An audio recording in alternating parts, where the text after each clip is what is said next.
Time Warner Audiobooks presents Rich Dad, Poor Dad, written by Robert Kiyosaki with Sharon L. Lecter, CPA, and read by Stephen Hoy, featuring an introduction by Robert Kiyosaki.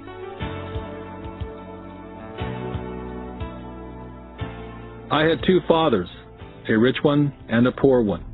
One was highly educated and intelligent. He had a PhD and completed 4 years of undergraduate work in less than 2 years. The other father never finished the 8th grade. Both men were successful in their careers, working hard all their lives. Both earned substantial incomes, yet one struggled financially all his life. The other would become one of the richest men in Hawaii. One died leaving tens of millions of dollars to his family, charities, and his church. The other left bills to be paid. Both men were strong, charismatic, and influential. Both men offered me advice, but they did not advise the same things. Both men believed strongly in education, but did not recommend the same course of study. If I had had only one dad, I would have had to accept or reject his advice. Having two dads advising me offered me the choice of contrasting points of view, one of a rich man and one of a poor man. Instead of simply accepting or rejecting one or the other, I found myself thinking more, comparing, and then choosing for myself. The problem was, the rich man was not rich yet, and the poor man not yet poor.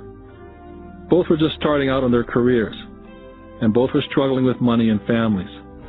But they had very different points of view about the subject of money. For example, one dad would say, "The love of money is the root of all evil."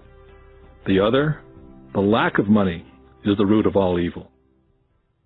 As a young boy, having two strong fathers, both influencing me, was difficult. I wanted to be a good son and listen, but the two fathers did not say the same things. The contrast in their points of view, particularly where money was concerned, was so extreme that I grew curious and intrigued.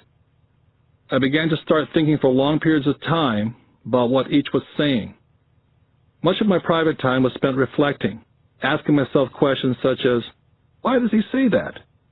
And then asking the same question of the other dad's statement. It would have been much easier to simply say, "Yeah, he's right, I agree with that," or to simply reject the point of view by saying, "The old man doesn't know what he's talking about." Instead, having two dads whom I love forced me to think and ultimately choose a way of thinking for myself. As a process, choosing to think for myself turned out to be much more valuable in the long run, rather than simply accepting or rejecting a single point of view. One of the reasons the rich get richer, the poor get poorer, and the middle class struggles in debt is because the subject of money is taught at home, not in school. Most of us learn about money from our parents. So what can a poor parent tell their child about money? They simply say, "Stay in school and study hard." The child may graduate with excellent grades, but with a poor person's financial programming and mindset. It was learned while the child was young. Money is not taught in schools. Schools focus on scholastic and professional skills, but not financial skills.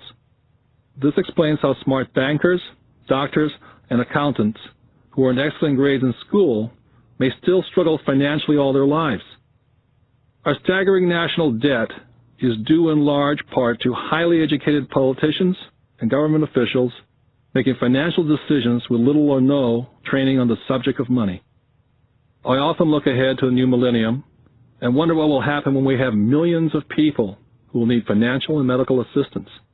They will be dependent upon their families or the government for financial support. What will happen when Medicare and Social Security run out of money? How will a nation survive if teaching children about money continues to be left to parents, most of whom will be, or already are, poor? Because I had two influential fathers, I learned from both of them. I had to think about each dad's advice, and in doing so, I gained valuable insight into the power and effect of one's thoughts on one's life. For example, one dad had a habit of saying, "I can't afford it." The other dad forbade those words to be used. He insisted I say, "How can I afford it?" One is a statement, and the other is a question. One lets you off the hook, and the other forces you to think. My soon-to-be-rich dad would explain that by automatically saying the words, "I can't afford it," your brain stops working. By asking the question, "How can I afford it?" your brain is put to work. He did not mean buy everything you wanted. He was fanatical about exercising your mind, the most powerful computer in the world. My brain gets stronger every day because I exercise it. The stronger it gets, the more money I can make. He believed that automatically saying, "I can't afford it," was a sign of mental laziness. Although both dads worked hard, I noticed that one dad had a habit of putting his brain to sleep when it came to money matters, and the other had a habit of exercising his brain. The long-term result was that one dad grew stronger financially and the other grew weaker. It is not much different from a person who goes to the gym to exercise on a regular basis versus someone who sits on the couch watching television. Proper physical exercise increases your chances for health, and proper mental exercise increases your chances for wealth. Laziness decreases both health and wealth. My two dads had opposing attitudes and thought. One dad thought that the rich should pay more in taxes and take care of those less fortunate. The other said, taxes punish those who produce and reward those who don't produce. One dad recommended, study hard so you can find a good company to work for. The other recommended, study hard so you can find a good company to buy. One dad said, the reason I'm not rich is because I have you kids. The other said, the reason I must be rich is because I have you kids. One dad encouraged talking about money and business at the dinner table. The other forbade the subject of money to be discussed over a meal. One said, when it comes to money, play it safe and don't take risks. The other said, learn to manage risk. One believed, our home is our largest investment and our greatest asset. The other believed, my house is a liability, and if your house is your largest investment, you're in trouble. Both dads paid their bills on time, yet one paid his bills first, while the other paid his bills last. Being a product of two strong dads allowed me the luxury of observing the effects different thoughts have on one's life. I noticed that people really do shape their life through their thoughts. For example, my poor dad always said, I'll never be rich, and that prophecy became reality. My rich dad, on the other hand, always referred to himself as rich. He would say things like, I'm a rich man, and rich people don't do this. Even when he was flat broke, after a major financial setback, he continued to refer to himself as a rich man. He would cover himself by saying, there's a difference between being poor and being broke. Broke is temporary, and poor is eternal. My poor dad would also say, I'm not interested in money, or money doesn't matter. My rich dad always said, money is power. The power of our thoughts may never be measured or appreciated, but it became obvious to me as a young boy to be aware of my thoughts and how I expressed myself. I noticed that my poor dad was poor not because of the amount of money he earned, which was significant, but because of his thoughts and his actions. As a young boy, having two fathers, I became acutely aware of being careful which thoughts I chose to adopt as my own. Whom should I listen to? My rich dad or my poor dad? Although both men had tremendous respect for education and learning, they disagreed in what they thought was important to learn. One wanted me to study hard, earn a degree, and get a good job to work for money. He wanted me to study to become a professional, an attorney, or an accountant, or to go to business school for my MBA. The other encouraged me to study to be rich, to understand how money works, and learn how to have it work for me. I don't work for money, were the words he would repeat over and over. Money works for me. At the age of 9, I decided to listen to and learn from my rich dad about money. In doing so, I chose not to listen to my poor dad, even though he was the one with all the college degrees. Once I made up my mind whom to listen to, my education about money began. My rich dad taught me over a period of 30 years, until I was age 39. He stopped once he realized that I knew and fully understood what he had been trying to drum into my often thick skull. Money is one form of power, but what is more powerful is financial education. Money comes and goes. But if you have the education about how money works, you gain power over it and can begin building wealth. The reason positive thinking alone does not work is because most people went to school and never learned how money works, so they spend their lives working for money. Because I was only 9 years old when I started, the lessons my rich dad taught me were simple. And when it was all said and done, there are only 6 main lessons repeated over 30 years. This book is about those 6 lessons, put as simply as possible as my rich dad put forth those lessons to me. The lessons are not meant to be answers, but guideposts. Guideposts that will assist you and your children to grow wealthier, no matter what happens in a world of increasing change and uncertainty. Dad, can you tell me how to get rich? My dad put down the evening paper. Why do you want to get rich, son? Because today Jimmy's mom drove up in their new Cadillac and they were going to their beach house for the weekend. He took 3 of his friends, but Mike and I weren't invited. They told us we weren't invited because we were poor kids. They did? My dad asked incredulously. Yeah, they did, I replied in a hurt tone.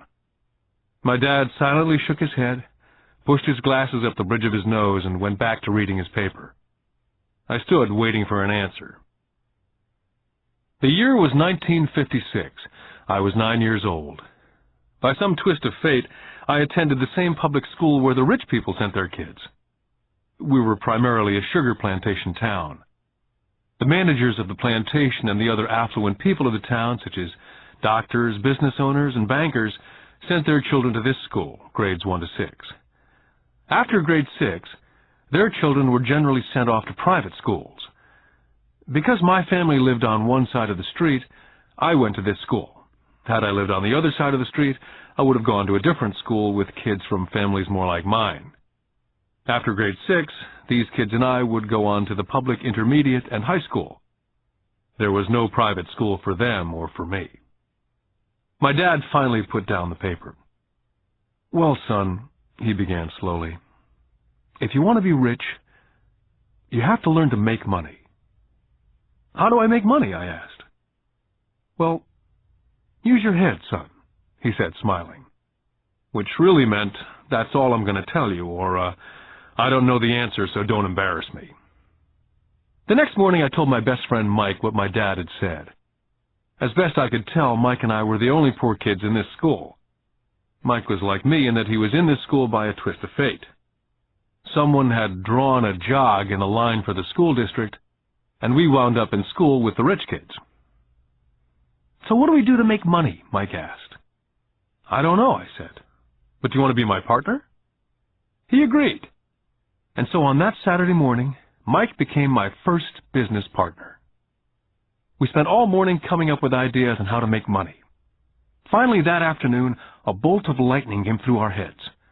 It was an idea that Mike had gotten from a science book he'd read. Excitedly, we shook hands, and the partnership now had a business. For the next several weeks, Mike and I ran around our neighborhood, knocking on doors and asking our neighbors if they'd save their toothpaste tubes for us. With puzzled looks, most adults consented with a smile. Some asked us what we were doing, to which we replied, "We can't tell you. It's a business secret." My mom grew distressed as the weeks wore on. We had selected a site next to her washing machine as the place we would stockpile our raw materials. In a brown cardboard box that one time held ketchup bottles, our little pile of used toothpaste tubes began to grow. One day my dad drove up to see 2 9-year-old boys in the driveway with a production line operating at full speed. Fine white powder everywhere. On a long table were small milk cartons from school, and our family's hibachi grill was glowing with red-hot coals at maximum heat. Dad walked up cautiously, having to park the car at the base of the driveway, since the production line blocked the carport. As he got closer, he saw a steel pot sitting on top of the coals, with the toothpaste tubes being melted down. In those days, toothpaste did not come in plastic tubes. The tubes were made of lead. So once the paint was burned off, the tubes were dropped in the small steel pot, melted until they became liquid, and with my mom's pot holders, we were pouring the lead through a small hole in the top of the milk cartons. The milk cartons were filled with plaster of Paris. The white powder everywhere was the plaster before we mixed it with water. The milk cartons were the outer containers for plaster of Paris molds. My dad watched as we carefully poured the molten lead through a small hole in the top of the plaster of Paris cube. "What are you boys doing?" he asked with a cautious smile. "We're doing what you told me to do. We're going to be rich," I said. "Yep," said Mike, grinning and nodding his head. "We're partners." "And what is in those plaster molds?" Dad asked. "Watch," I said. "This should be a good batch." With a small hammer, I tapped at the seal that divided the cube in half.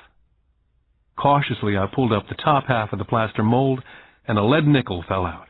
"Oh, my God," my dad said. "You're casting nickels out of lead." "That's right," Mike said. "We're making money." My dad smiled and shook his head. Along with a fire and a box of spent toothpaste tubes in front of him were two little boys covered with white dust and smiling from ear to ear. He asked us to put everything down and sit with him on the front step of our house. With a smile, he gently explained what the word counterfeiting meant. Our dreams were dashed.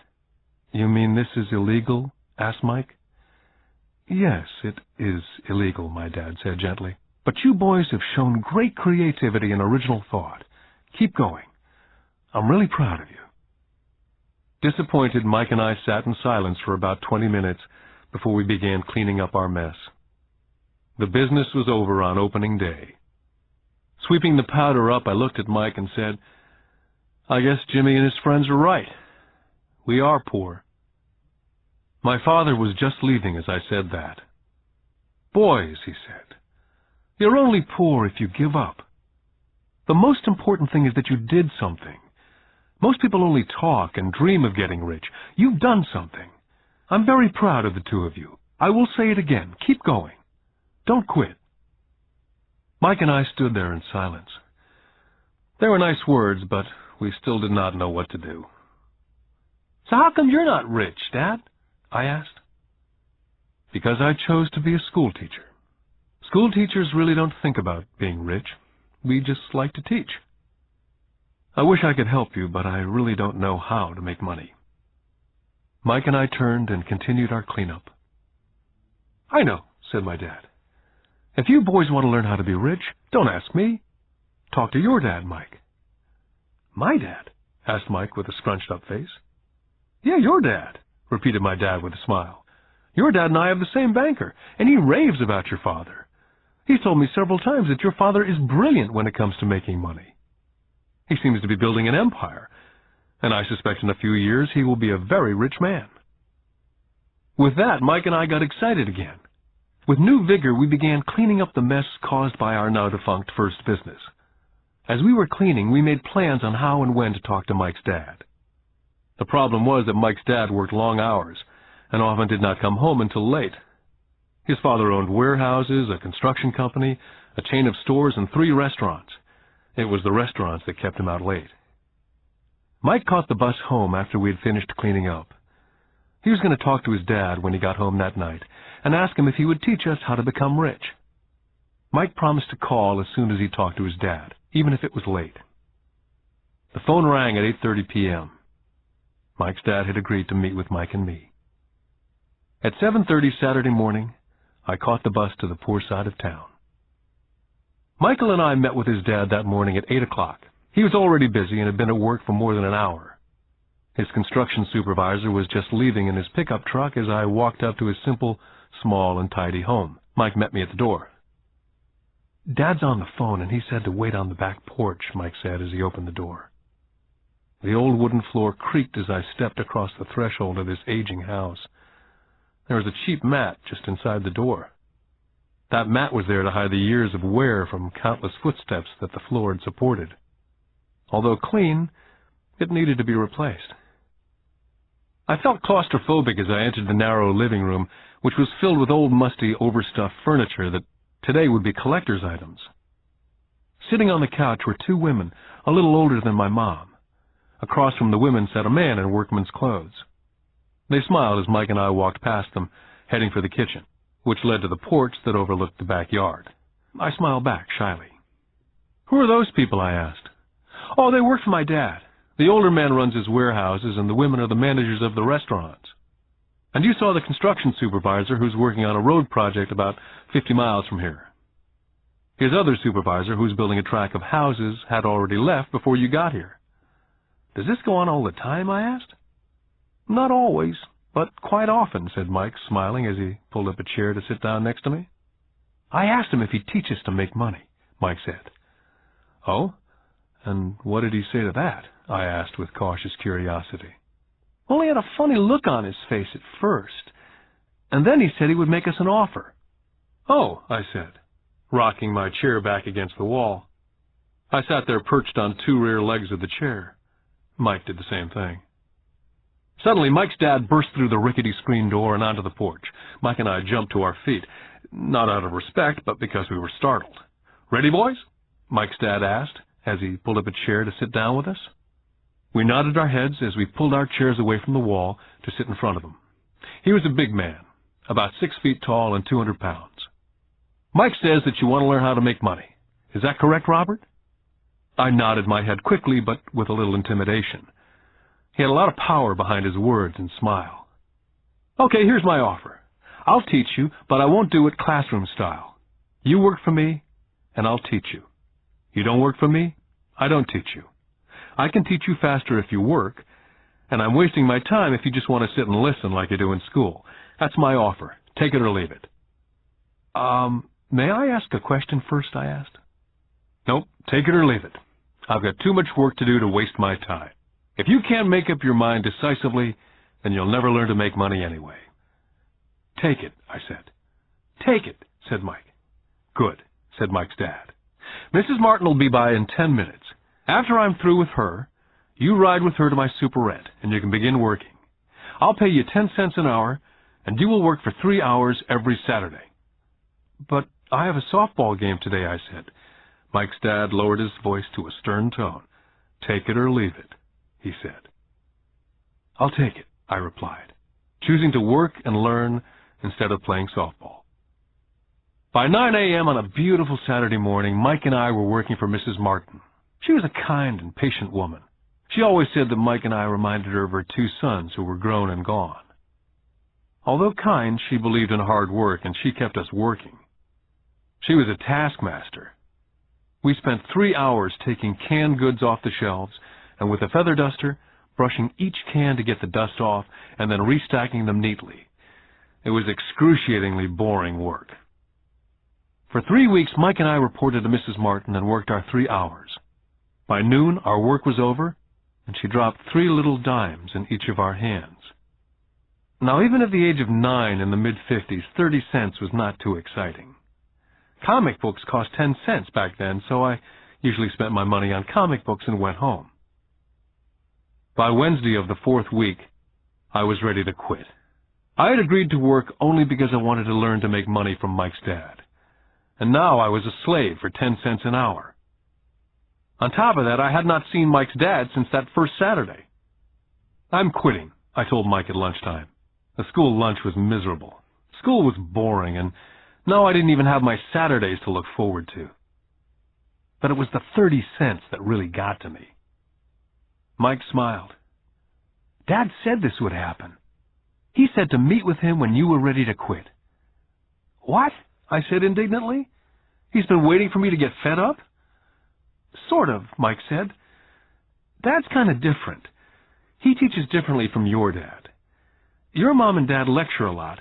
My dad is quiet and a man of few words. You just wait till this Saturday. I'll tell him you're ready. You mean I've been set up? No, not really, but maybe. Dad will explain on Saturday.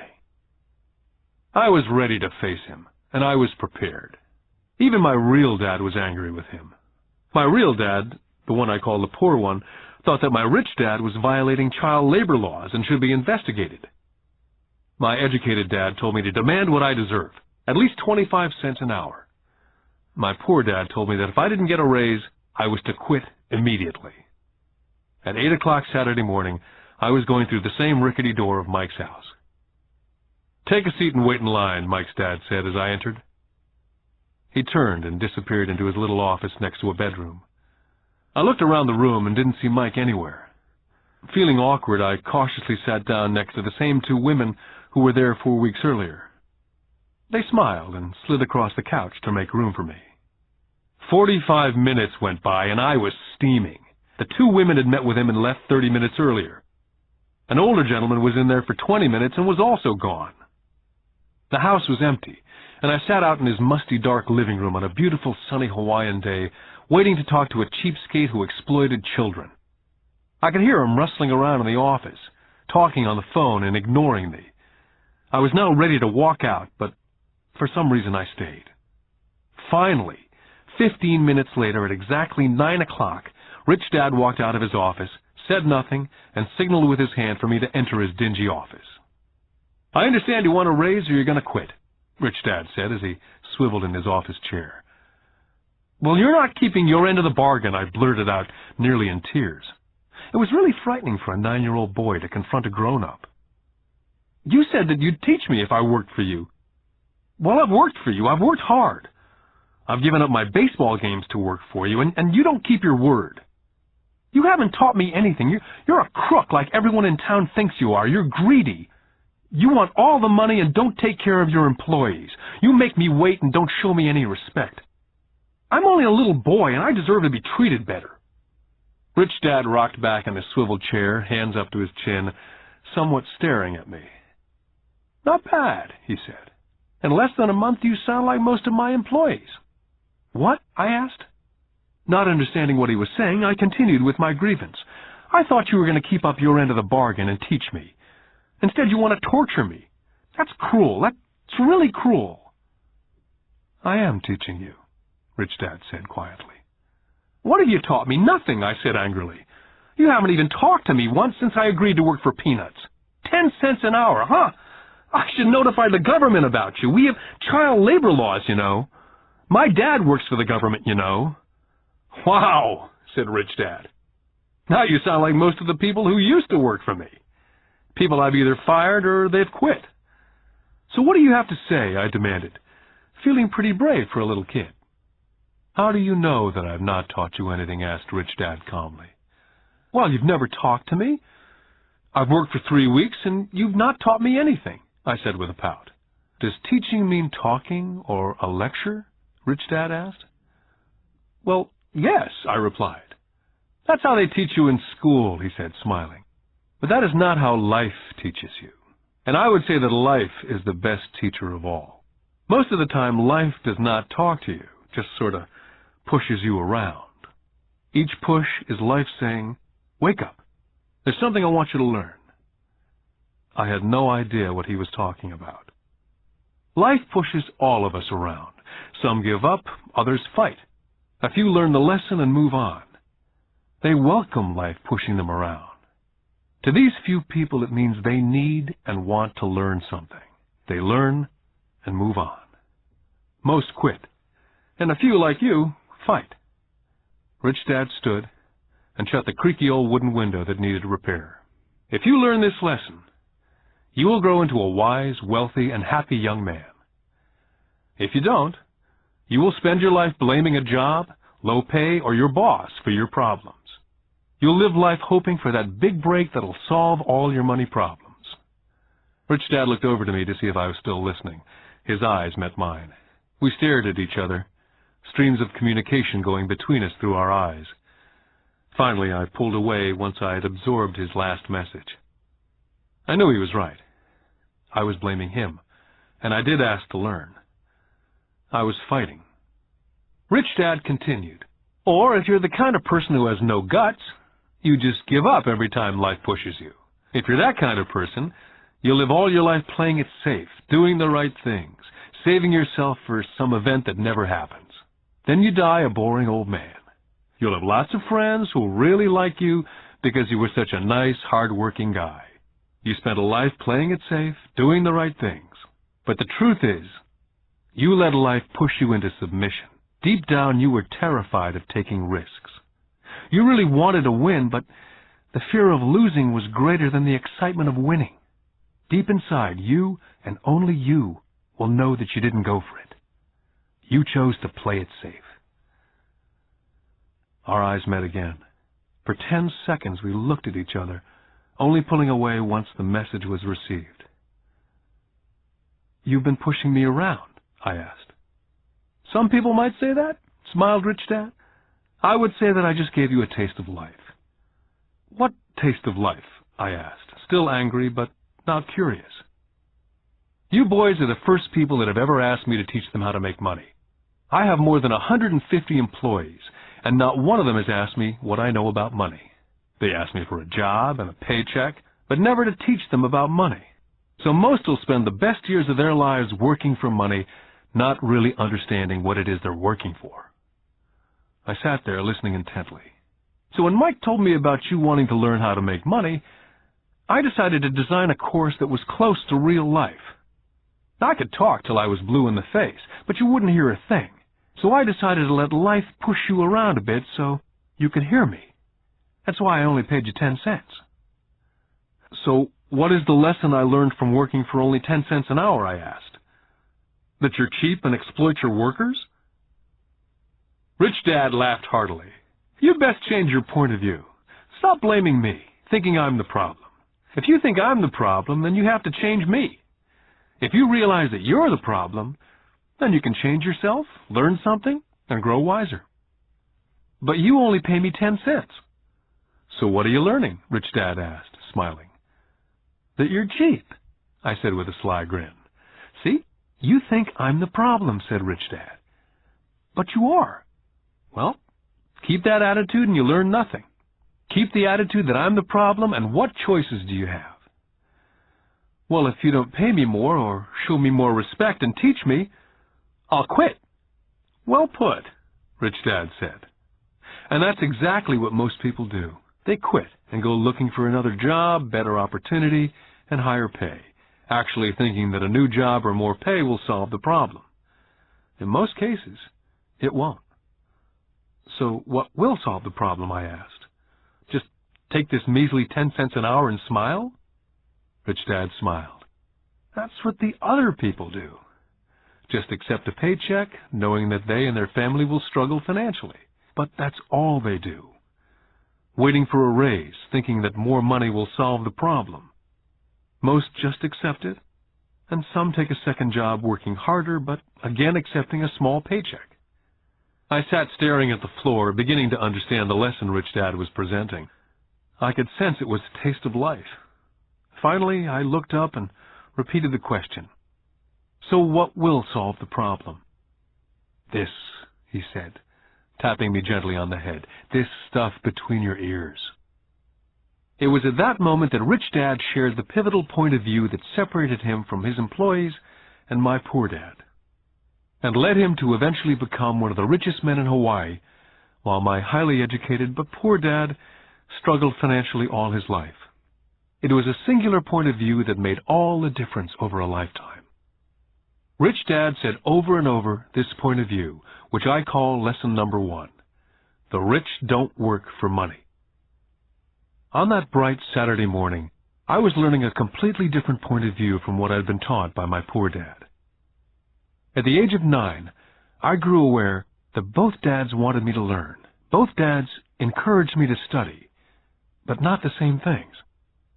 My highly educated dad recommended that I do what he did.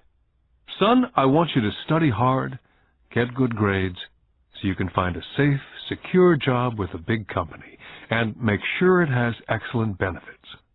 My rich dad wanted me to learn how money works, so I could make it work for me. These lessons I would learn through life with his guidance, not because of a classroom. My rich dad continued my first lesson. "I'm glad you get angry about working for 10 cents an hour. If you'd not gotten angry, and had gladly accepted it, I would have to tell you that I could not teach you. You see, true learning takes energy, passion, a burning desire. Anger is a big part of that formula, for passion is anger and love combined. When it comes to money, most people want to play it safe and feel secure, so passion does not direct them, fear does." "So is that why they'll take a job with low pay?" I asked. "Yes," said Rich Dad. "Some people say I exploit people because they don't pay as much as the sugar plantation or the government. I say people exploit themselves. It's their fear, not mine.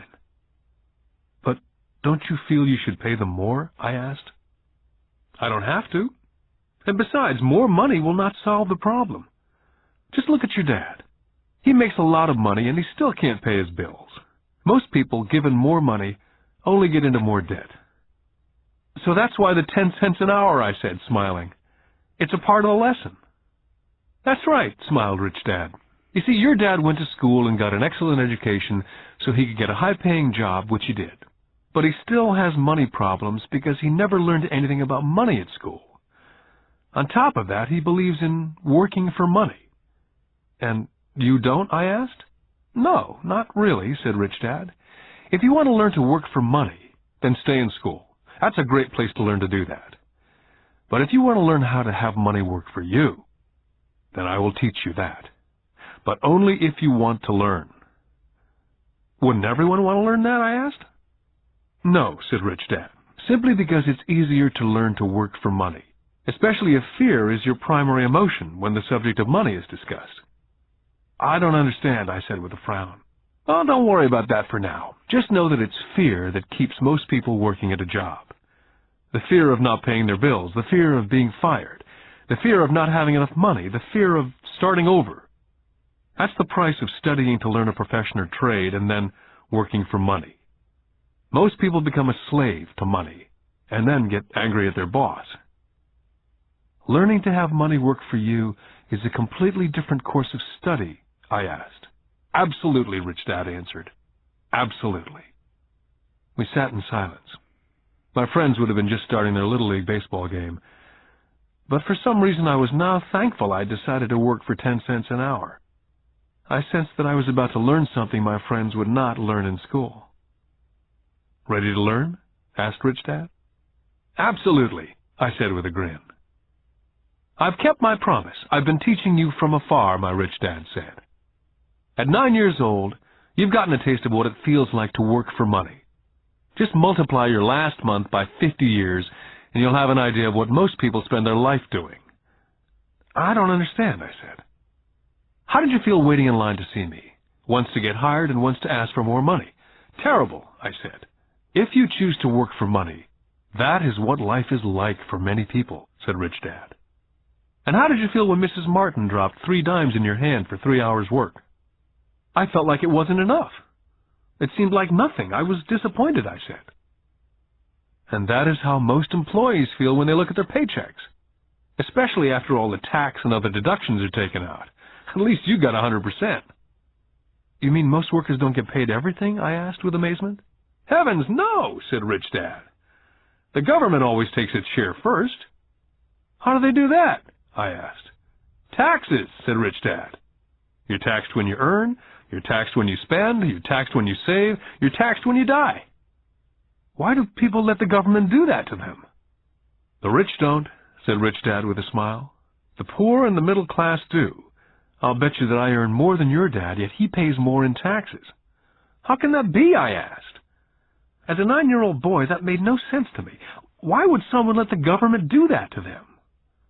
Rich Dad sat there in silence.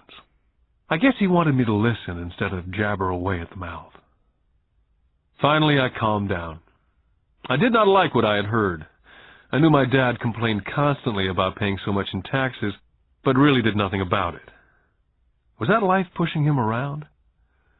Rich Dad rocked slowly and silently in his chair, just looking at me. Ready to learn? He asked. I nodded my head slowly. Learning how to have money work for you is a lifetime study. Most people go to college for 4 years and their education ends. I already know that my study of money will continue over a lifetime simply because the more I find out, the more I find out I need to know. Most people never study the subject. They go to work, get their paycheck, balance their checkbooks, and that's it. On top of that, they wonder why they have money problems. Then they think that more money will solve the problem. Few realize that it's their lack of financial education that is the problem. So, my dad has tax problems because he doesn't understand money? I asked, confused. Look, said Rich Dad, taxes are just one small section on learning how to have money work for you. Today, I just wanted to find out if you still have the passion to learn about money.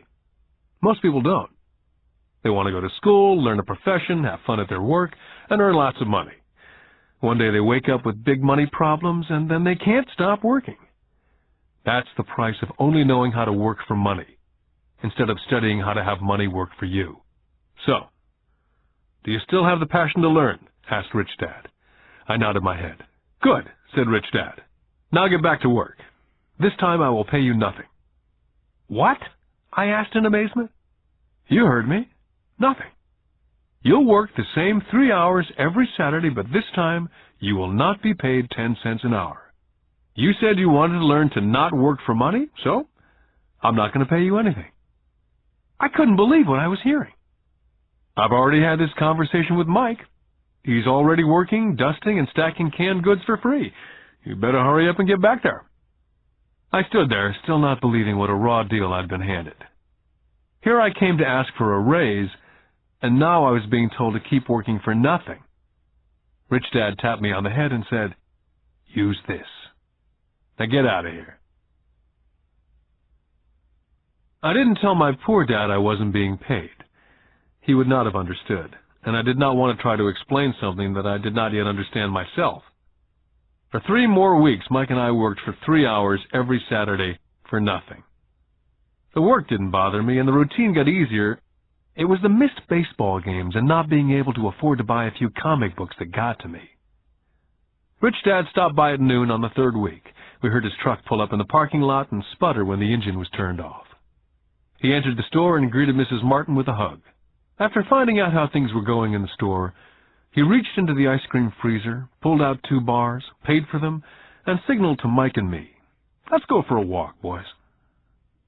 We crossed the street, dodging a few cars, and walked across a large grassy field where a few adults were playing softball. Sitting down at a remote picnic table, he handed Mike and me the ice cream bars. "How's it going, boys?"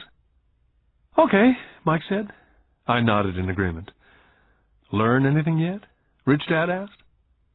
Mike and I looked at each other, shrugged our shoulders, and shook our heads in unison. "Well, you boys had better start thinking. You're staring at one of life's biggest lessons. If you learn the lesson, you'll enjoy a life of great freedom and security.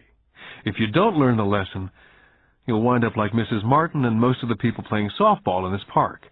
They work very hard for a little money, clinging to the illusion of job security, looking forward to a 3-week vacation each year and a skimpy pension after 45 years of work. Now, if that excites you, I'll give you a raise to 25 cents an hour." "But these are good, hard-working people. Are you making fun of them?" I demanded.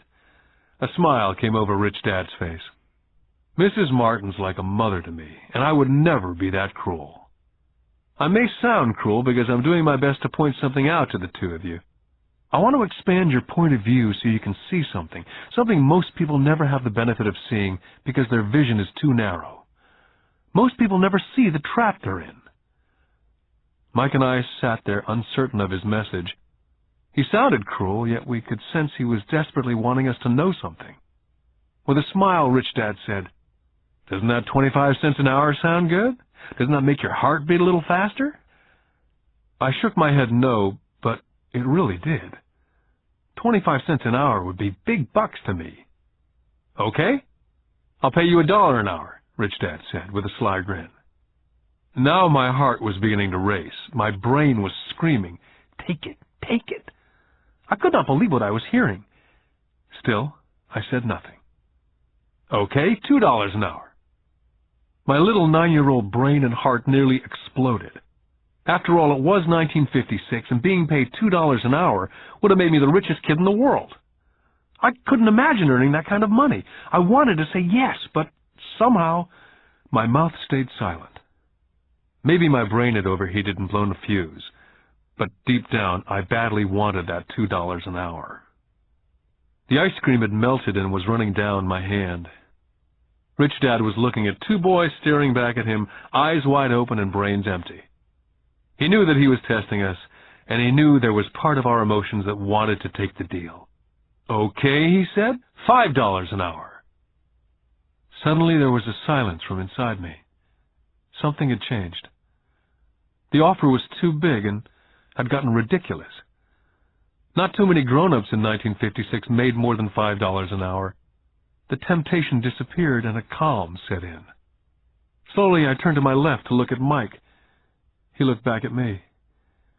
The part of my soul that was weak and needy was silenced. The part of me that had no price took over. There was a calm and a certainty about money that entered my brain and my soul. I knew Mike had gotten to that point also. "Good," Rich Dad said softly. "Most people have a price. And they have a price because of human emotions named fear and greed. First, the fear of being without money motivates us to work hard. And then once we get that paycheck, greed or desire starts us thinking about all the wonderful things money can buy. The pattern is then set." "What pattern?" I asked. "The pattern of get up, go to work, pay bills, get up, go to work, pay bills. Their lives are then run forever by two emotions, fear and greed. Offer them more money, and they continue the cycle by also increasing their spending. This is what I call the rat race." "There is another way?" Mike asked. "Yes," said Rich Dad slowly, "but only a few people find it." "And what is that way?" Mike asked. "That's what I hope you boys will find out as you work and study with me. That is why I took away all forms of pay." "Any hints?" Mike asked. "We're kind of tired of working hard, especially for nothing." "Well, the first step is telling the truth," said Rich Dad. "We haven't been lying," I said. "I did not say you were lying. I said to tell the truth," Rich Dad came back. "The truth about what?" I asked.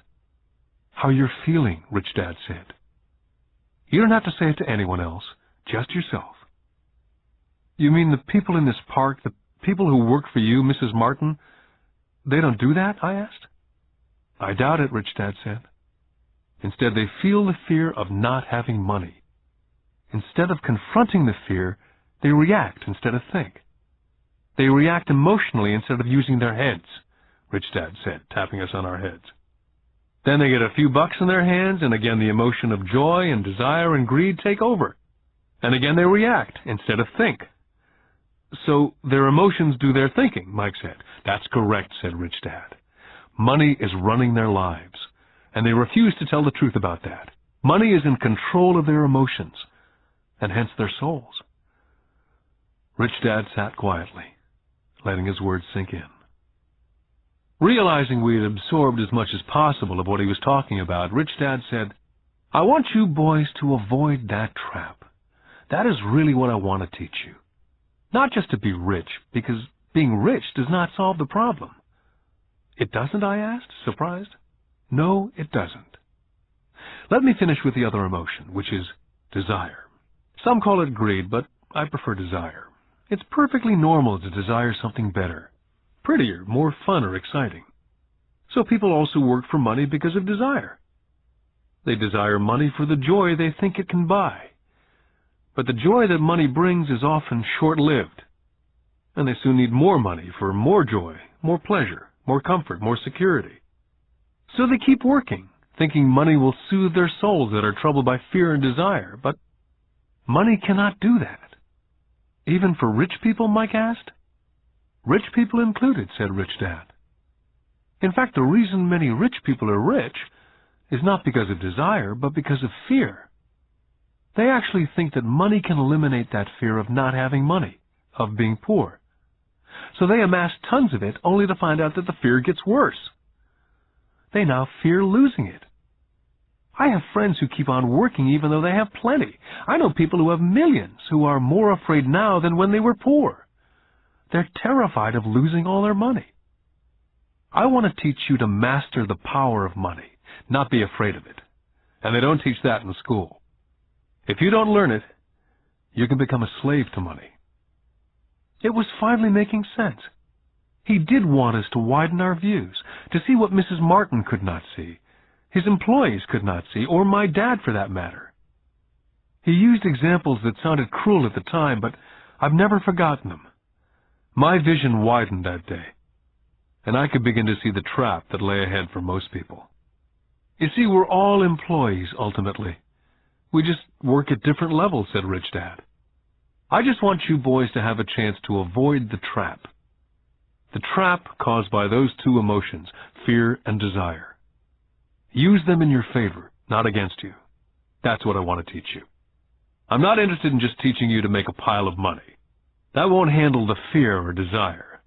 If you don't first handle fear and desire and you get rich, you'll only be a high-paid slave.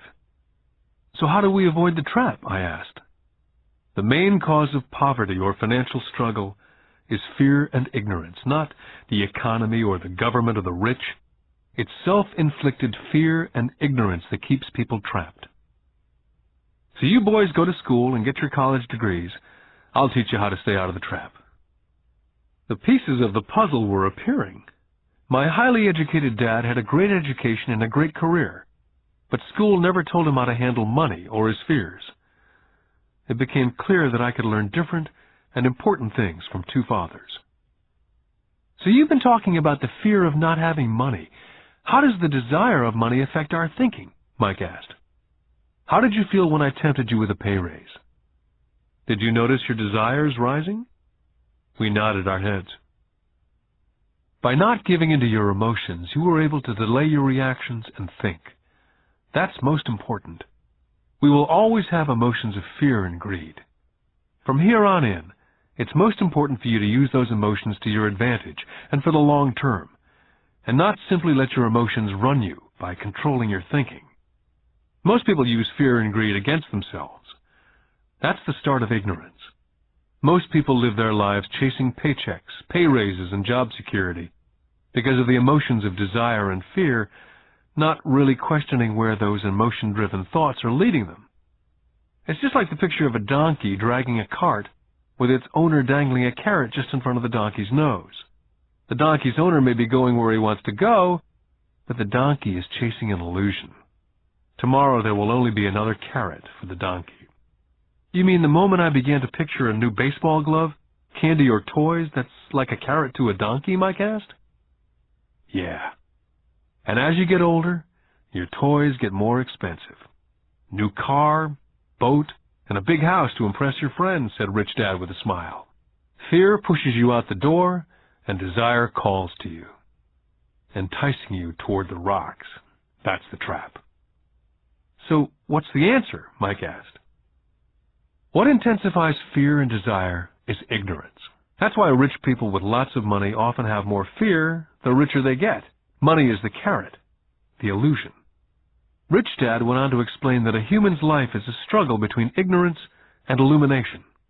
He explained that once a person stops searching for information and knowledge of oneself, ignorance sets in.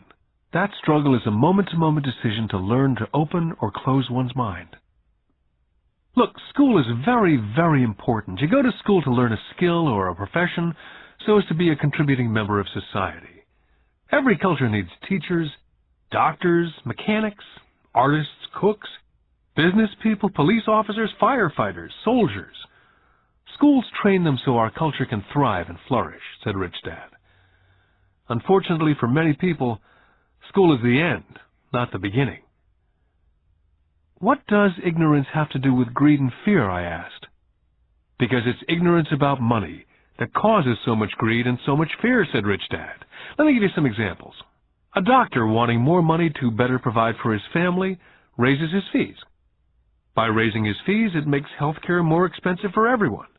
Now it hurts the poor people the most, so poor people have worse health than those with money. Because the doctors raise their rates, the attorneys raise their rates. Because the attorneys' rates have gone up, school teachers want a raise, which raises our taxes, and on and on and on. Soon there will be such a horrifying gap between the rich and the poor that chaos will break out, and another great civilization will collapse. Great civilizations collapsed when the gap between the haves and the have-nots was too great. America is on the same course, proving once again that history repeats itself, because we do not learn from history. We only memorize historical dates and names, not the lesson. Aren't prices supposed to go up, I asked. Not in an educated society with a well-run government. Prices should actually come down. Of course, that's often only true in theory. Prices go up because of greed and fear caused by ignorance.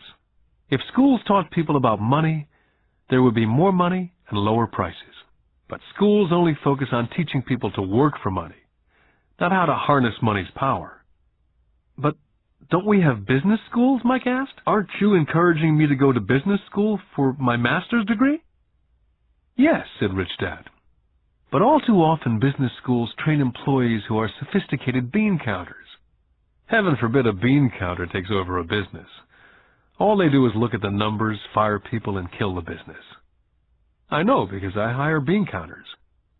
All they think about is cutting costs and raising prices, which causes more problems. Bean counting is important. I wish more people knew it, but it too is not the whole picture, added Rich Dad angrily. So is there an answer? Asked Mike. Yes, said Rich Dad. Learn to use your emotions to think, not think with your emotions. When you boys mastered your emotions, first by agreeing to work for free, I knew there was hope. When you again resisted your emotions when I tempted you with more money, you were again learning to think in spite of being emotionally charged. That's the first step. Can you tell the difference between emotions thinking and the head thinking? Mike asked. Oh, yes, I hear it all the time, said Rich Dad. I hear things like, well, everyone has to work, or the rich are crooks, or I'll get another job, I deserve this raise. You can't push me around, or I like this job because it's secure. Instead of, is there something I'm missing here? Which breaks the emotional thought and gives you time to think clearly. I must admit it was a great lesson to be getting, to know when someone was speaking out of emotions or out of clear thought. It was a lesson that served me well for life, especially when I was the one speaking out of reaction and not from clear thought. As we headed back to the store, Rich Dad explained that the rich really did make money. They did not work for it. He went on to explain that when Mike and I were casting 5-cent pieces out of lead, thinking we were making money, we were very close to thinking the way rich people think. The problem was that it was illegal for us to do it. Rich Dad went on to explain that the rich know that money is an illusion, truly like the carrot for the donkey. It's only out of fear and greed that the illusion of money is held together by billions of people thinking that money is real. Money is really made up. It was only because of the illusion of confidence and the ignorance of the masses that the house of cards stood standing. In fact, he said, in many ways the donkey's carrot was more valuable than money. As he climbed into his pickup truck outside of his little convenience store, he said, "Keep working, boys. But the sooner you forget about needing a paycheck, the easier your adult life will be.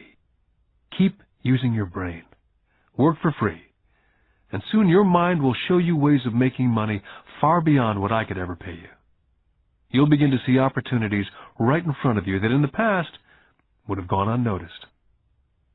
Mike and I picked up our things from the store and waved goodbye to Mrs. Martin. We went back to the park, to the same picnic bench, and spent several more hours thinking and talking. We spent the next week at school thinking and talking. For 2 more weeks, we kept thinking and talking and working for free. At the end of the second Saturday, I was again saying goodbye to Mrs. Martin and looking at the comic book stand with a longing gaze. The hard thing about not even getting 30 cents every Saturday was that I didn't have any money to buy comic books. Suddenly, as Mrs. Martin was saying goodbye to Mike and me, I saw something she was doing that I'd never seen her do before. I mean, I'd seen her do it, but I never took notice of it. Mrs. Martin was cutting the front page of the comic book in half. She was keeping the top half of the comic book cover and throwing the rest of the comic book into a large brown cardboard box. When I asked her what she did with the comic books, she said, "I throw them away. I give the top half of the cover back to the comic book distributor for credit when he brings in the new comics. He's coming in an hour." Mike and I waited for an hour. Soon the distributor arrived, and I asked him if we could have the comic books, to which he replied, "You can have them if you work for this store and do not resell them." Our partnership was revived. Mike's mom had a spare room in the basement that no one used. We cleaned it out and began piling hundreds of comic books in that room. Soon our comic book library was open to the public. We hired Mike's younger sister, who loved to study, to be head librarian. She charged each child 10 cents admission to the library, which was open from 2:30 to 4:30 p.m. every day after school. The customers, the children of the neighborhood, could read as many comics as they could in 2 hours. It was a bargain for them, since a comic cost 10 cents each, and they could read 5 or 6 in 2 hours. Mike's sister would check the kids as they left to make sure they weren't borrowing any comic books. She also kept the books, logging in how many kids showed up each day, who they were, and any comments they might have. Mike and I averaged $9.50 per week over a 3-month period. We paid his sister $1 a week and allowed her to read the comics for free, which she rarely did since she was always studying. Mike and I kept our agreement by working in the store every Saturday and collecting all the comic books from the different stores. We kept our agreement to the distributor by not selling any comic books. We burned them once they got too tattered. We tried opening a branch office, but we could never quite find someone as dedicated as Mike's sister we could trust. At an early age, we found out how hard it was to find good staff. 3 months after the library first opened, a fight broke out in the room. Some bullies from another neighborhood pushed their way in and started it. Mike's dad suggested we shut down the business. So our comic book business was shut down, and we stopped working on Saturdays at the convenience store. Anyway, Rich Dad was excited because he had new things he wanted to teach us. He was happy because we'd learned our first lesson so well. We'd learned to have money work for us. By not getting paid for our work at the store, we were forced to use our imaginations to identify an opportunity to make money. By starting our own business, the comic book library, we were in control of our own finances, not dependent on an employer. The best part was that our business generated money for us, even when we weren't physically there. Our money worked for us. Instead of paying us money, Rich Dad had given us so much more. Lesson 2. Why Teach Financial Literacy? In 1990, my best friend Mike took over his father's empire and is in fact doing a better job than his dad did. We see each other once or twice a year on the golf course. He and his wife are wealthier than you could imagine. Rich Dad's empire is in great hands, and Mike is now grooming his son to take his place, as his dad groomed us. In 1994, I retired at the age of 47, and my wife Kim was 37. Retirement does not mean not working. To my wife and me, it means that, barring unforeseen cataclysmic changes, we can work or not work, and our wealth grows automatically, staying way ahead of inflation. I guess it means freedom. The assets are large enough to grow by themselves. It's like planting a tree. You water it for years, and then one day it doesn't need you anymore. Its roots have gone down deep enough. Then the tree provides shade for your enjoyment. Mike chose to run the empire, and I chose to retire. Whenever I speak to groups of people, they often ask what I would recommend, or what could they do? How do they get started? Is there a good book I'd recommend? What is the secret to success? I simply say to them what my rich dad said back to me when I was a little kid. If you want to be rich, you need to be financially literate. That idea was drummed into my head every time we were together. As I said, my educated dad stressed the importance of reading books, while my rich dad stressed the need to master financial literacy. If you're going to build the Empire State Building, the first thing you need to do is dig a deep hole and pour a strong foundation. If you're going to build a home in the suburbs, all you need to do is pour a 6-inch slab of concrete.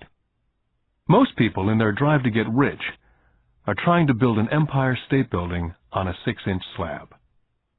Our school system, having been created in the agrarian age, believes in homes with no foundation dirt floors are still the rage. So kids graduate from school with virtually no financial foundation. One day, sleepless and deep in debt in suburbia, living the American dream, they decide that the answer to their financial problems is to find a way to get rich quick. Construction on the skyscraper begins. It goes up quickly, and soon, instead of the Empire State Building, we have the Leaning Tower of suburbia. The sleepless nights return. As for Mike and me in our adult years, both of our choices were possible. because we were taught to pour a strong financial foundation when we were just kids.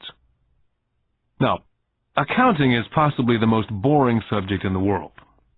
It also could be the most confusing. But if you want to be rich, long term, it could be the most important subject. The question is, how do you take a boring and confusing subject and teach it to kids? The answer is, make it simple.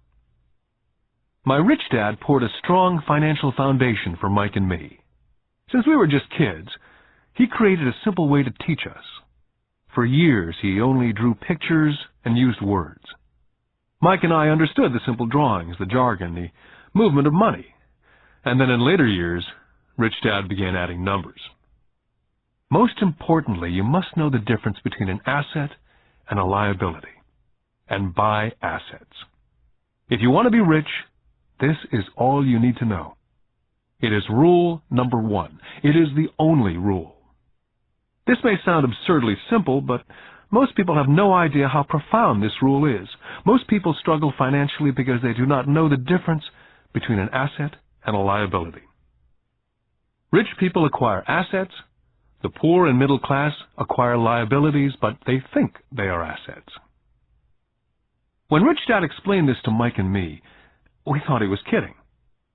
Here we were nearly teenagers and waiting for the secret to get rich, and this was his answer. It was so simple that we had to stop for a long time to think about it. If it's that simple, how come everyone's not rich? I asked. Rich Dad smiled, because people do not know the difference between an asset and a liability. I remember asking, how could adults be so silly? If it's that simple, if it's that important, why would everyone not want to find out? It took our Rich Dad only a few minutes to explain what assets and liabilities were. To teach preteen boys, Rich Dad kept everything simple, using as many pictures as possible, as few words as possible, and no numbers for years. My Rich Dad simply drew a vertical box with a line through the middle. The top half was for income, and the bottom half was for expenses. Then beneath that box, he drew another box horizontally, which he divided into a left half for assets and a right half for liabilities. The income statement, often called a profit and loss statement, measures income and expenses, money in or money out. The second set of boxes is the balance sheet. It's called that because it's supposed to balance assets against liabilities. That relationship is vital to understand. The primary cause of financial struggle is simply not knowing the difference between an asset and a liability. The cause of the confusion is found in the definition of the two words. If you want a lesson in confusion, simply look up the words asset and liability in the dictionary. So my Rich Dad simply told two young boys the following. An asset is something that puts money in my pocket. A liability is something that takes money out of my pocket. This is really all you need to know. If you want to be rich, simply spend your life buying assets. If you want to be poor or middle class, spend your life buying liabilities. It's not knowing the difference that causes most of the financial struggle in the real world. My Rich Dad then drew 3 arrows on his diagram. He explained, the arrow represents the flow of cash, or cash flow. In 80% of most families, the financial story is a story of working hard in an effort to get ahead. It's not because they don't make money, but because they spend their lives buying liabilities instead of assets. The first arrow showed the cash flow pattern of a poor person or a young person still at home. The arrow goes into the income box from a job or salary. It then continues into the expense box. Expenses include taxes, rent, and everyday living expenses. It flows out the expense box and is gone. The second arrow Rich Dad drew represented the cash flow pattern of a middle-class person. The arrow flows from a job into the income box. It then flows into the liabilities box. Most middle-class people acquire many liabilities, such as a mortgage, a car loan, and credit card debt. From the liabilities box, it flows to the expense box, where the monthly payments are made for the liabilities as well as taxes and living expenses. From there, it flows out the expense box and is gone. The third arrow is a pattern of a wealthy person. This arrow simply flows from the asset box into the income box. The cash flow is not generated by a job or salary, but by assets. Remember, assets are things that put money in your pocket. Additionally, the rich have few expenses and liabilities, or if they do, those liabilities are more than covered by their assets. Examples such as these are oversimplified. Everyone has living expenses, the need for food, shelter, and clothing. The diagrams Rich Dad drew show the flow of cash through a poor, middle class, or wealthy person's life. It's the cash flow that tells the story. It's the story of how a person handles their money, what they do after they get the money in their hand. I cringe whenever I hear people ask me how to get rich quicker. Or how do they start? I often hear, I'm in debt, so I need to make more money. But more money will often not solve the problem. In fact, it may actually accelerate the problem. Money often makes obvious our tragic human flaws. Money often puts a spotlight on what we do not know. That's why, all too often, a person who comes into a sudden windfall of cash, let's say an inheritance, a pay raise, or lottery winnings, soon returns to the same financial mess, if not worse than the mess they were in before they received the money. Money only accentuates the cash flow pattern running in your head. If your pattern is to spend everything you get, most likely an increase in cash will just result in an increase in spending. Thus the saying, a fool and his money is one big party.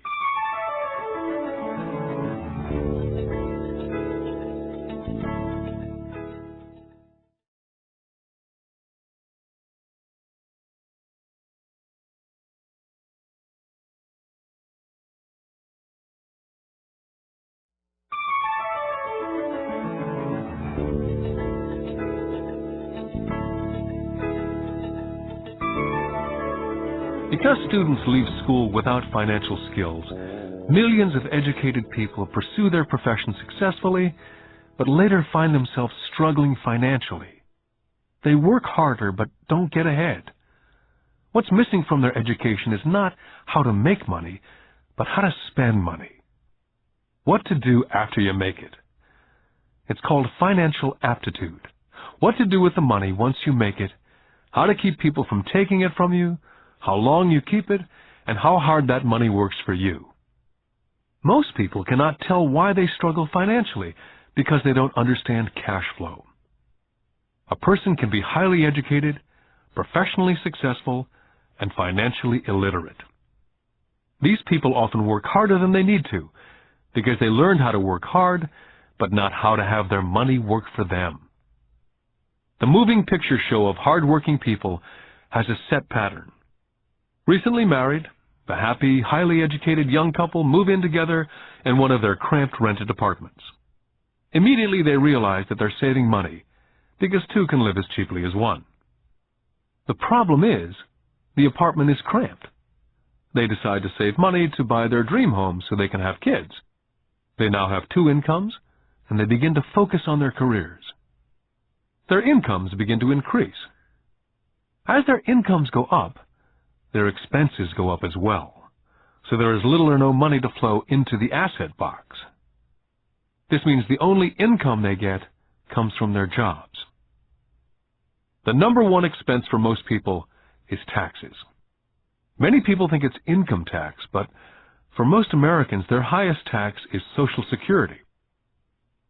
As an employee, it appears as if the Social Security tax, combined with the Medicare tax rate, is roughly 7.5%.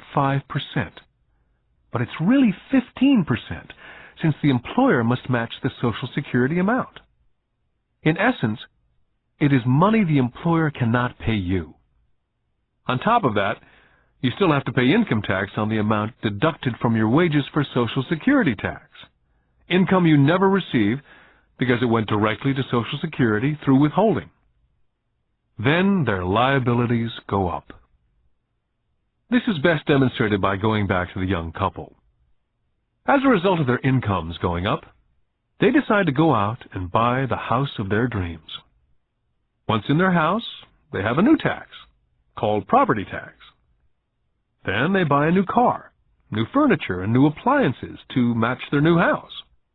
All of a sudden, they wake up, and their liabilities column is full of mortgage debt and credit card debt. They're now trapped in the rat race. A child comes along. They work harder. The process repeats itself. More money and higher taxes, also called bracket creep. A credit card comes in the mail. They use it. It maxes out. A loan company calls and says their greatest asset, their home, has appreciated in value. The company offers a bill consolidation loan because their credit is so good and tells them the intelligent thing to do is clear off the high-interest consumer debt by paying off their credit card. And besides, interest on their home is a tax deduction. They go for it and pay off those high-interest credit cards. They breathe a sigh of relief. Their credit cards are paid off. They've now folded their consumer debt into their home mortgage. Their payments go down because they extend their debt over 30 years. It is the smart thing to do. Their neighbor calls to invite them to go shopping. The Memorial Day sale is on. A chance to save some money. They say to themselves, I won't buy anything, I'll just go look. But just in case they find something, they tuck that clean credit card inside their wallet. I run into this young couple all the time. Their names change, but their financial dilemma is the same. They come to one of my talks to hear what I have to say. They ask me, can you tell us how to make more money? Their spending habits have caused them to seek more income. They don't even know that the trouble is really how they choose to spend the money they do have. And that is the real cause of their financial struggle. It's caused by financial illiteracy and not understanding the difference between an asset and a liability. More money seldom solves someone's money problems. Intelligence solves problems. There's a saying a friend of mine says over and over to people in debt. If you find yourself in a hole, stop digging. The poor and middle class all too often allow the power of money to control them. By simply getting up and working harder, failing to ask themselves if what they do makes sense, they shoot themselves in the foot as they leave for work every morning. By not fully understanding money, the vast majority of people allow the awesome power of money to control them. The power of money is used against them. By the time Mike and I were 16 years old, we began to have problems in school. We were not bad kids. We just began to separate from the crowd. We worked for Mike's dad after school and on the weekends. Mike and I often spent hours after work just sitting at a table with his dad while he held meetings with his bankers, attorneys, accountants, brokers, investors, managers, and employees. We learned more sitting at his meetings than we did in all our years of school, college included. Mike's dad was not school educated, but he was financially educated and successful as a result. He used to tell us over and over again, an intelligent person hires people who are more intelligent than they are. So Mike and I had the benefit of spending hours listening to, and in the process learning from, intelligent people. But because of this, both Mike and I just could not go along with the standard dogma that our teachers preached. Occasionally, Mike or I would ask our teachers how what we studied was applicable, or we asked why we never studied money and how it worked. To the latter question, we often got the answer that money was not important, that if we excelled in our education, the money would follow. The more we knew about the power of money, the more distant we grew from the teachers and our classmates. My highly educated dad never pressured me about my grades. I often wondered why, but we did begin to argue about money. By the time I was 16, I probably had a far better foundation with money than both my mom and dad. I could keep books. I listened to tax accountants, corporate attorneys, bankers, real estate brokers, investors, and so forth. My dad talked to teachers. One day, my dad was telling me why our home was his greatest investment. A not too pleasant argument took place, when I showed him why I thought a house was not a good investment. The argument illustrated the difference in perception between my rich dad and my poor dad when it came to their homes. Poor dad thought his house was an asset and listed it in the asset box, and the rich dad thought it was a liability and put his home in the liability box.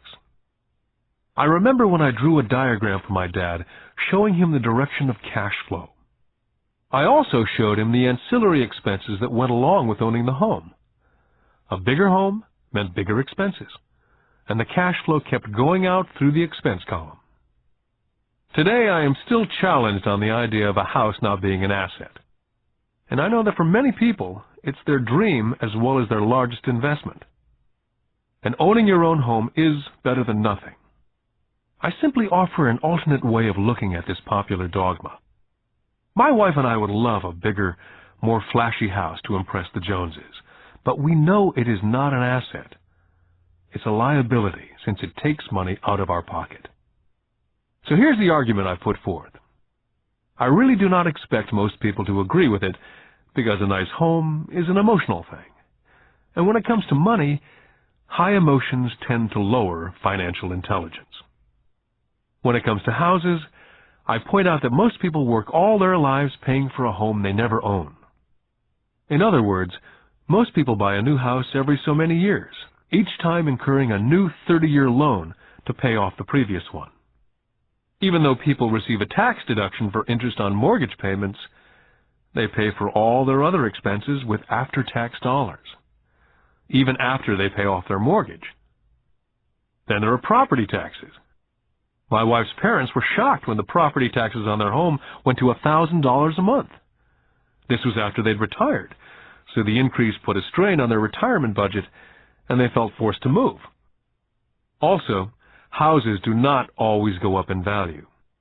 I still had friends who owe $1 million for a home that will today sell for only $700,000.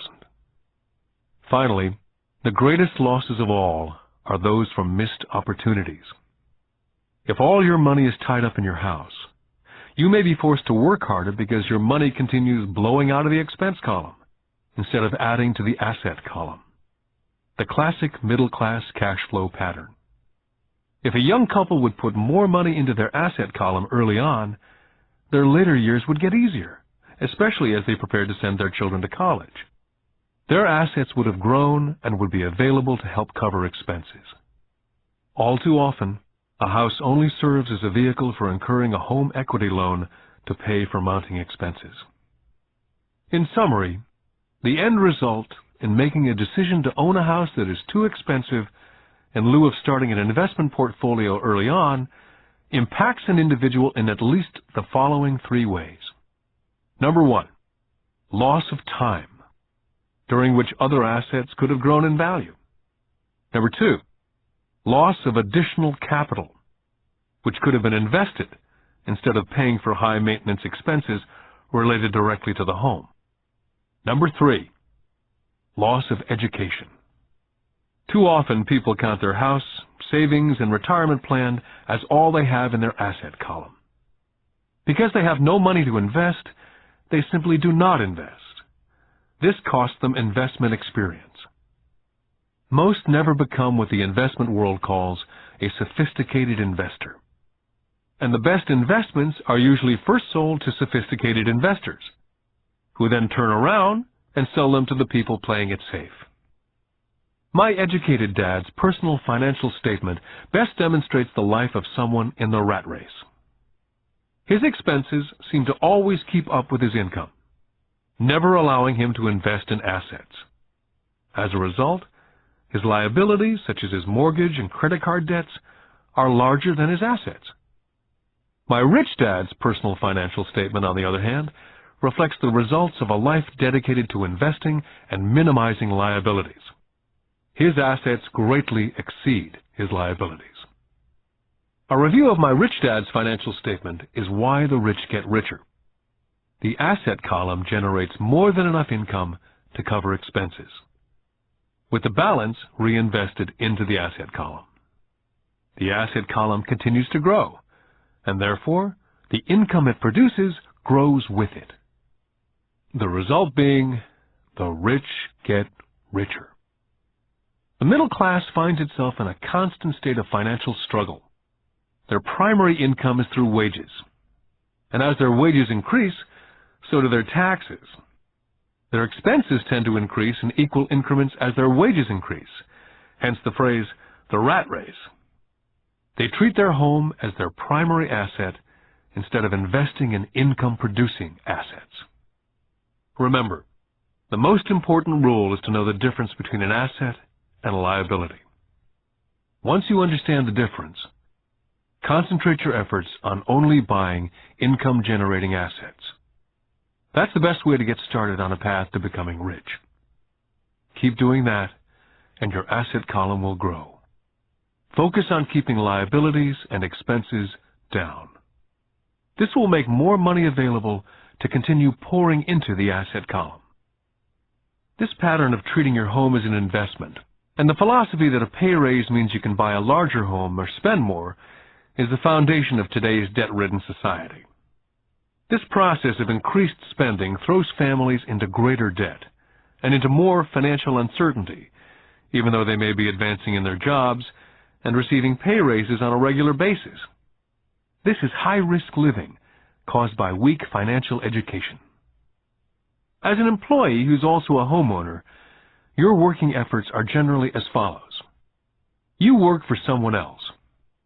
Most people, working for a paycheck, are making the owner or the shareholders richer. Your efforts and success will help provide for the owner's success and retirement. Next, you work for the government. The government takes its share from your paycheck before you even see it. By working harder, you simply increase the amount of taxes taken by the government. Most people work from January to May just for the government. And finally, you work for the bank. After taxes, your next largest expense is usually your mortgage and credit card debt. The problem with simply working harder is that each of these three levels takes a greater share of your increased efforts. You need to learn how to have your increased efforts benefit you and your family directly. Once you've decided to concentrate on minding your own business, how do you set your goals? For most people, they must keep their profession and rely on their wages to fund their acquisition of assets. As their assets grow, how do they measure the extent of their success? When does someone realize that they are rich, that they have wealth? As well as having my own definitions for assets and liabilities, I also have my own definition for wealth. Actually, I borrowed it from a man named Buckminster Fuller. Some people call him a quack, and others call him a living genius. Years ago, he got all the architects buzzing because he applied for a patent in 1961 for something called a geodesic dome. But in the application, Fuller also said something about wealth. It was pretty confusing at first, but after reading it for a while, it began to make some sense. Wealth is a person's ability to survive so many number of days forward. Or, if I stopped working today, how long could I survive? Unlike net worth, the difference between your assets and liabilities, which is often filled with a person's expensive junk and opinions of what things are worth, this definition creates the possibility for developing a truly accurate measurement. I could now measure and really know where I was in terms of my goal to become financially independent. Although net worth often includes these non-cash producing assets like stuff you bought that now sits in your garage, wealth measures how much money your money is making, and therefore your financial survivability. Wealth is the measure of the cash flow from the asset column compared with the expense column. Let's use an example. Let's say I have a cash flow from my asset column of $1,000 a month, and I have monthly expenses of $2,000. What's my wealth? Let's go back to Buckminster Fuller's definition. Using his definition, how many days forward can I survive? And let's assume a 30-day month. By that definition, I have enough cash flow for half a month. When I have achieved $2,000 a month cash flow from my assets, then I will be wealthy. I now have income generated from assets each month that fully covers my monthly expenses. If I want to increase my expenses, I first must increase my cash flow from assets to maintain this level of wealth. Take notice that it's at this point that I am no longer dependent on my wages. I have focused on and been successful in building an asset column that's made me financially independent. If I quit my job today, I would be able to cover my monthly expenses with the cash flow from my assets. My next goal would be to have the excess cash flow from my assets reinvested into the asset column. The more money that goes into my asset column, the more my asset column grows.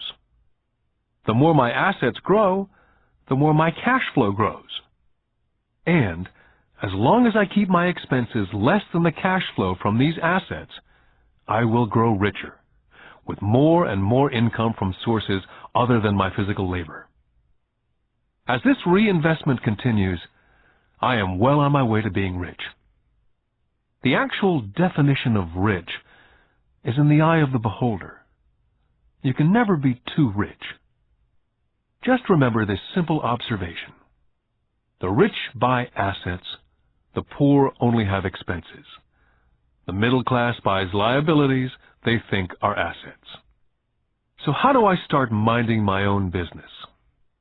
What's the answer? Listen to the founder of McDonald's. Lesson 3. Mind your own business. In 1974, Ray Kroc, the founder of McDonald's, was asked to speak at the MBA class at the University of Texas at Austin.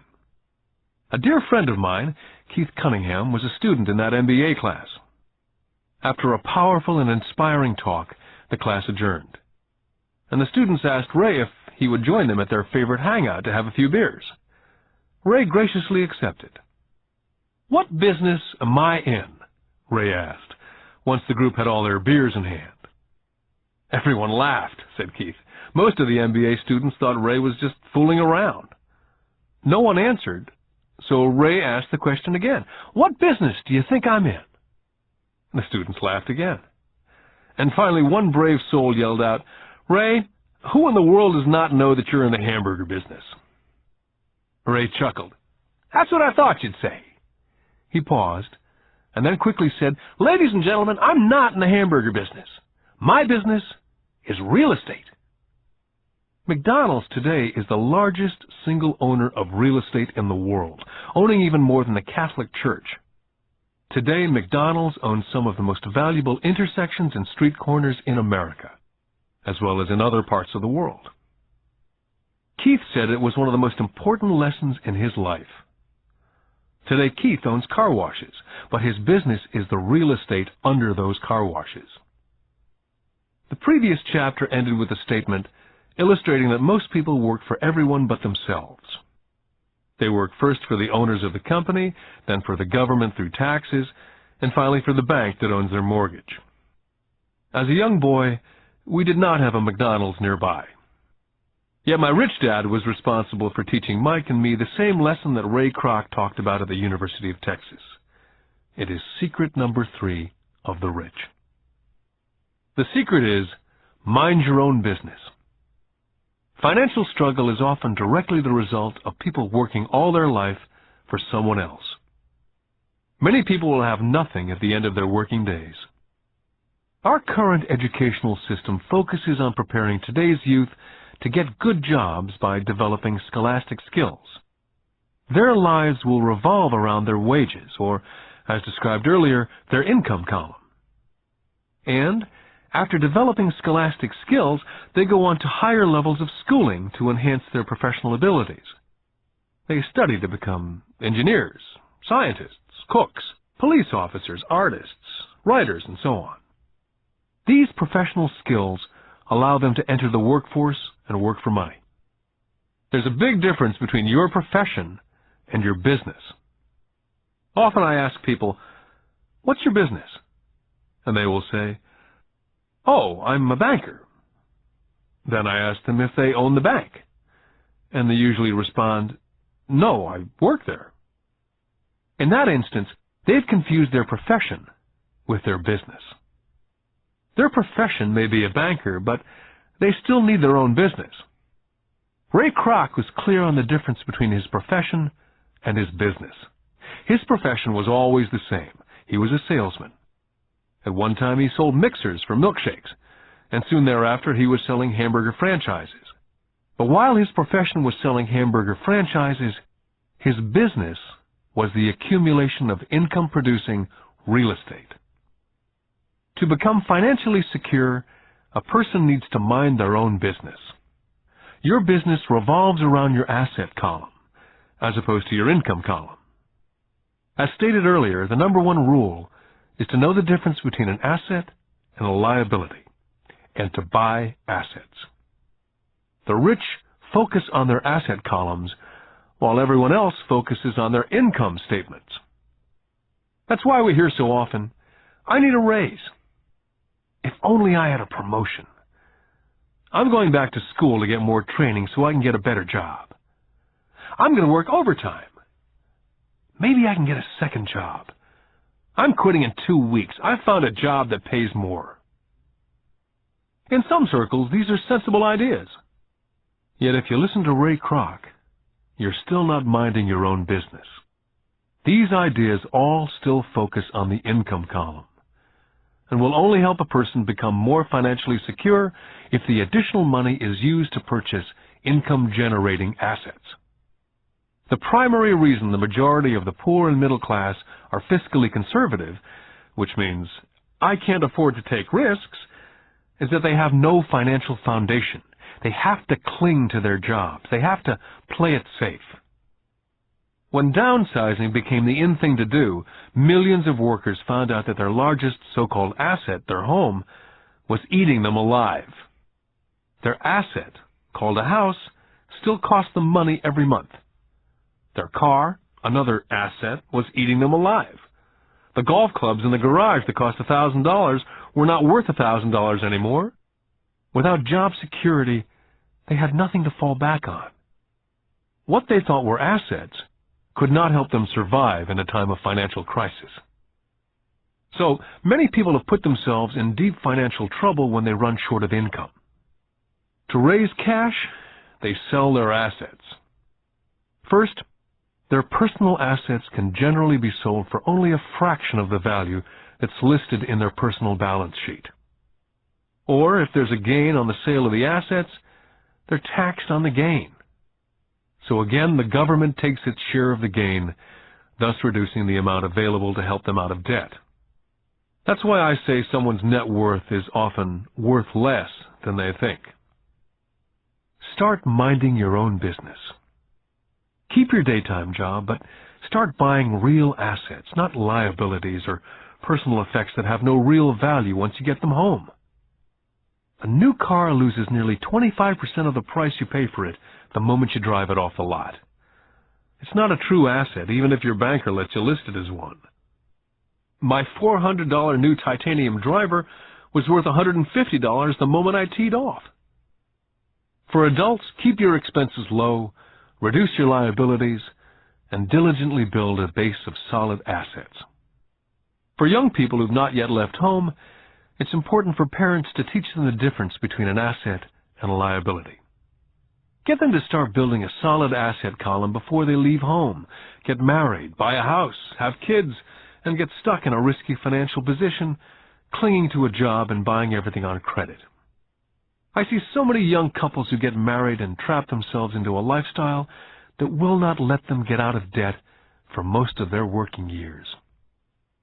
For most people, just as the last child leaves home, the parents realize they've not adequately prepared for retirement, and they begin to scramble to put some money away.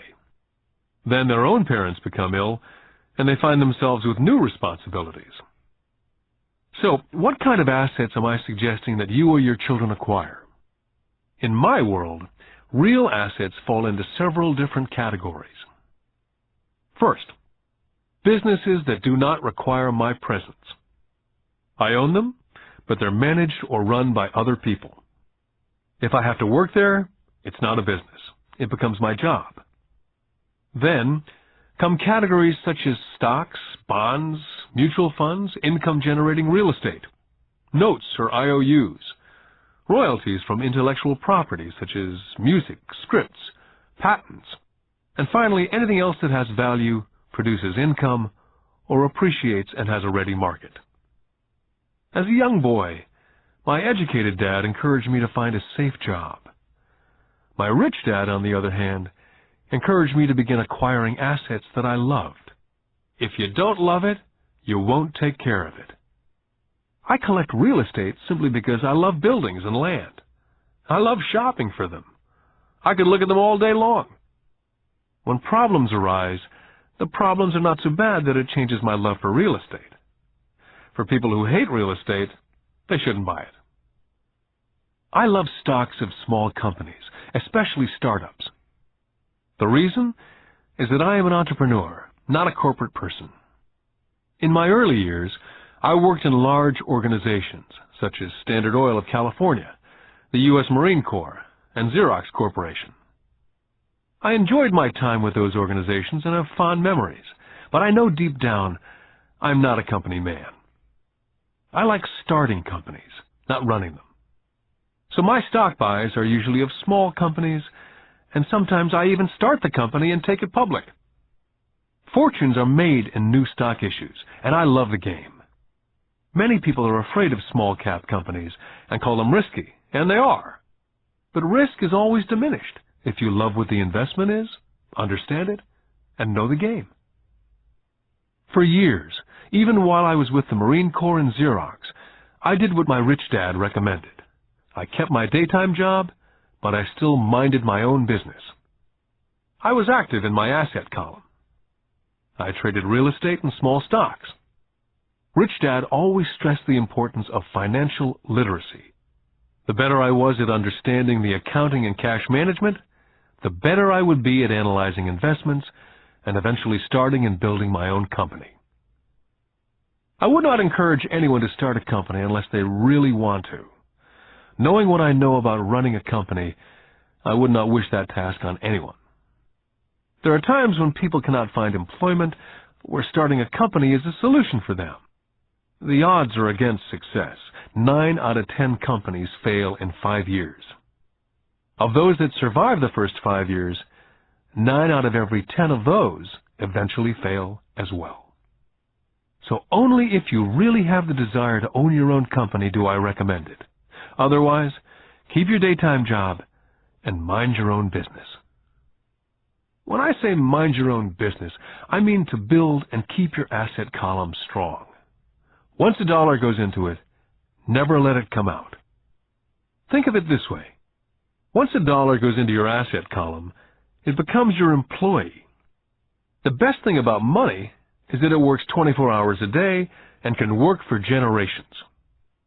Keep your daytime job, be a great hard-working employee, but keep building that asset column. As your cash flow grows, you can buy some luxuries. An important distinction is that rich people buy luxuries last, while the poor and middle class tend to buy luxuries first. The poor and middle class often buy luxury items such as big houses, diamonds, furs, jewelry, or boats because they want to look rich. They look rich, but in reality they just get deeper in debt on credit. The old money people, the long-term rich, built their asset column first. Then the income generated from the asset column bought their luxuries. The poor and middle class buy luxuries with their own sweat, blood, and children's inheritance. A true luxury is a reward for investing in and developing a real asset. For example, when my wife and I had extra money coming from our apartment houses, she went out and bought her Mercedes. It didn't take any extra work or risk on her part because the apartment house bought the car. She did, however, have to wait for it for 4 years while the real estate investment portfolio grew and finally began throwing off enough extra cash flow to pay for the car. But the luxury, the Mercedes, was a true reward because she had proved she knew how to grow her asset column. That car now means a lot more to her than simply another pretty car. It means she used her financial intelligence to afford it. What most people do is they impulsively go out and buy a new car or some other luxury on credit. They may feel bored and just want a new toy. Buying a luxury on credit often causes a person to sooner or later actually resent that luxury because the debt on the luxury becomes a financial burden. After you've taken the time and invested in and built your own business, you're now ready to add the magic touch, the biggest secret of the rich. The secret that puts the rich way ahead of the pack. The reward at the end of the road for diligently taking the time to mind your own business. Lesson 4. The history of taxes and the power of corporations. I remember in school being told the story of Robin Hood and his merry men. My school teacher thought it was a wonderful story of a romantic hero, a Kevin Costner type, who robbed from the rich and gave to the poor. My rich dad did not see Robin Hood as a hero. He called Robin Hood a crook. Robin Hood may be long gone, but his followers live on. How often I still hear people say, "Why don't the rich pay for it?" Or, "The rich should pay more in taxes and give it to the poor." It's this idea of Robin Hood, or taking from the rich to give to the poor, that has caused the most pain for the poor and the middle class.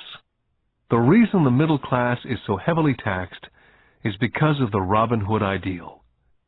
The real reality is that the rich are not taxed. It's the middle class who pays for the poor, especially the educated upper-income middle class. Again, to understand fully how things happen, we need to look at the historical perspective. We need to look at the history of taxes. Although my highly educated dad was an expert on the history of education, my rich dad fashioned himself as an expert on the history of taxes. Rich Dad explained to Mike and me that in England and America originally, there were no taxes.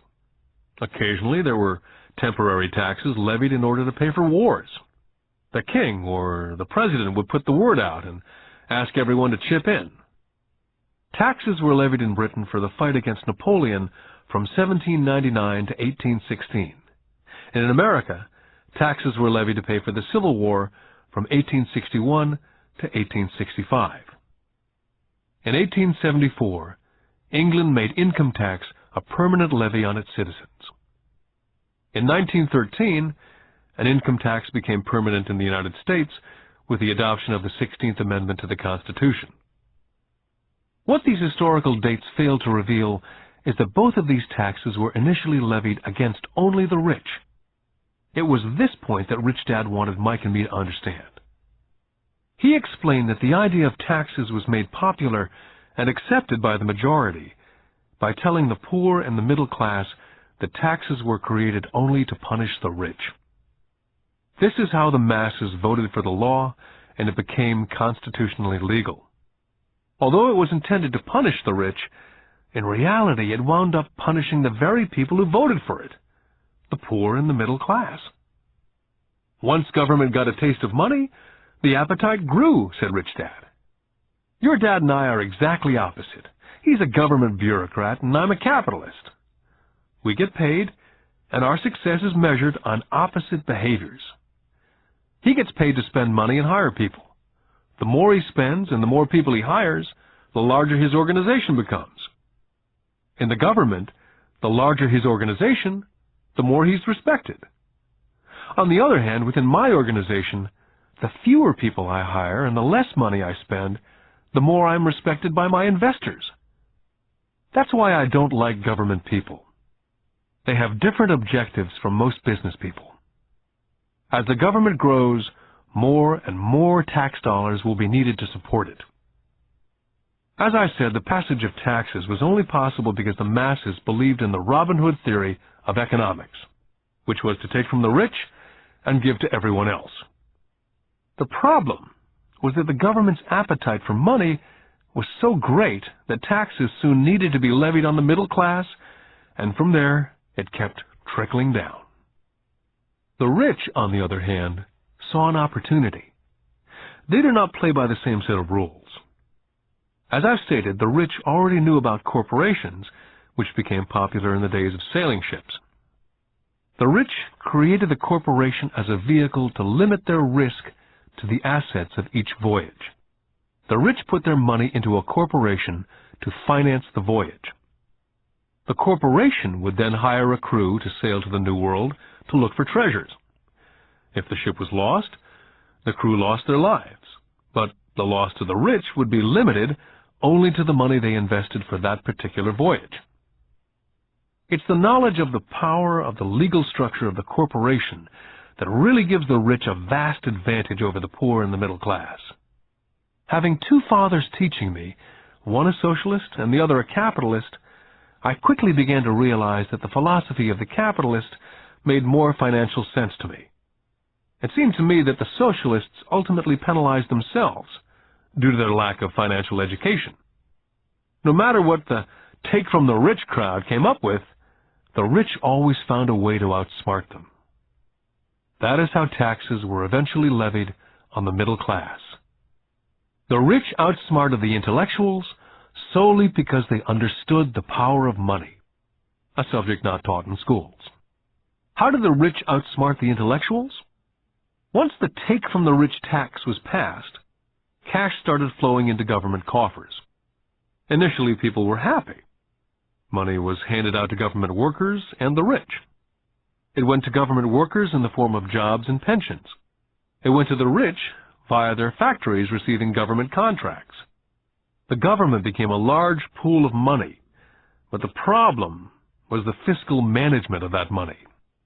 There really is no recirculation. In other words, the government policy, if you were a government bureaucrat, was to avoid having excess money. If you failed to spend your allotted funding, you risked losing it in the next budget. You'd certainly not be recognized for being efficient.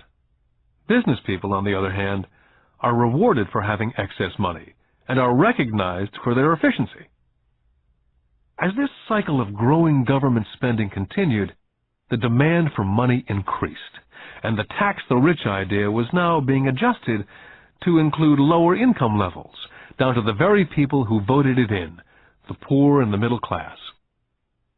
True capitalists used their financial knowledge to simply find a way to escape. They headed back to the protection of a corporation. A corporation protects the rich. But what many people who've never formed a corporation do not know is that a corporation is not really a thing. A corporation is merely a file folder with some legal documents in it, sitting in some attorney's office registered with a state government agency. It's not a big building with the name of the corporation on it. It's not a factory or a group of people.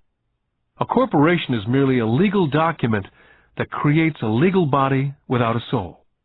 The wealth of the rich was once again protected. Once again, the use of corporations became popular once the permanent income laws were passed, because the income tax rate of the corporation was less than the individual income tax rates. In addition, as I said earlier, certain expenses could be paid with pre-tax dollars within the corporation. This war between the haves and the have-nots has been going on for hundreds of years. It's the take-from-the-rich crowd versus the rich. The battle is waged whenever and wherever laws are made. The battle will go on forever. The problem is, the people who lose are the uninformed, the ones who get up every day and diligently go to work and pay taxes. If they only understood the way the rich play the game, they could play it too. Then they would be on their way to their own financial independence. This is why I cringe every time I hear a parent advise their children to go to school so they can find a safe, secure job. An employee with a safe, secure job without financial aptitude has no escape. Average Americans today work 5 to 6 months for the government before they make enough to cover their taxes. In my opinion, that is a long time. The harder you work, the more you pay the government. That's why I believe that the idea of take from the rich backfired on the very people who voted it in. Every time people try to punish the rich don't simply comply, they react. They have the money, power, and intent to change things. They do not just sit there and voluntarily pay more taxes. They search for ways to minimize their tax burden. They hire smart attorneys and accountants and persuade politicians to change laws or create legal loopholes. They have the resources to effect change. The poor and the middle class do not have the same resources. They sit there and let the government's needles enter their arm and allow the blood donation to begin. Today, I'm constantly shocked at the number of people who pay more taxes or take fewer deductions simply because they are afraid of the government. And I do know how frightening and intimidating a government tax agent can be. I have had friends who have had their businesses shut down and destroyed only to find out it was a mistake on the part of the government. I realize all that. But the price of working from January to mid-May is a high price to pay for that intimidation. My poor dad never fought back. My rich dad didn't either. He just played the game smarter, and he did it through corporations, the biggest secret of the rich. My highly educated dad always encouraged me to seek a good job with a strong corporation. He spoke of the virtues of working your way up the corporate ladder. He didn't understand that by relying solely on a paycheck from a corporate employer, I would be a docile cow ready for milking. When I told my rich dad of my father's advice, he only chuckled. "Why not own the ladder?" was all he said. As a young boy, I didn't understand what Rich Dad meant by owning my own corporation. It was an idea that seemed impossible and intimidating. Although I was excited by the idea, my youth would not let me envision the possibility that grown-ups would someday work for a company I would own. The point is, if not for my rich dad, I would have probably followed my educated dad's advice. It was merely the occasional reminder of my rich dad that kept the idea of owning my own corporation alive and kept me on a different path. By the time I was 15 or 16, I knew I was not going to continue down the path my educated dad was recommending. I did not know how I was going to do it, but I was determined not to head in the direction most of my classmates were heading. That decision changed my life. It was not until I was in my mid-20s that my rich dad's advice began to make more sense. I was just out of the Marine Corps and working for Xerox. I was making a lot of money, but every time I looked at my paycheck, I was always disappointed. The deductions were so large, and the more I worked, the greater the deductions. As I became more successful, my bosses talked about promotions and raises. It was flattering, but I could hear my rich dad asking me in my ear, "Who are you working for? Who are you making rich?"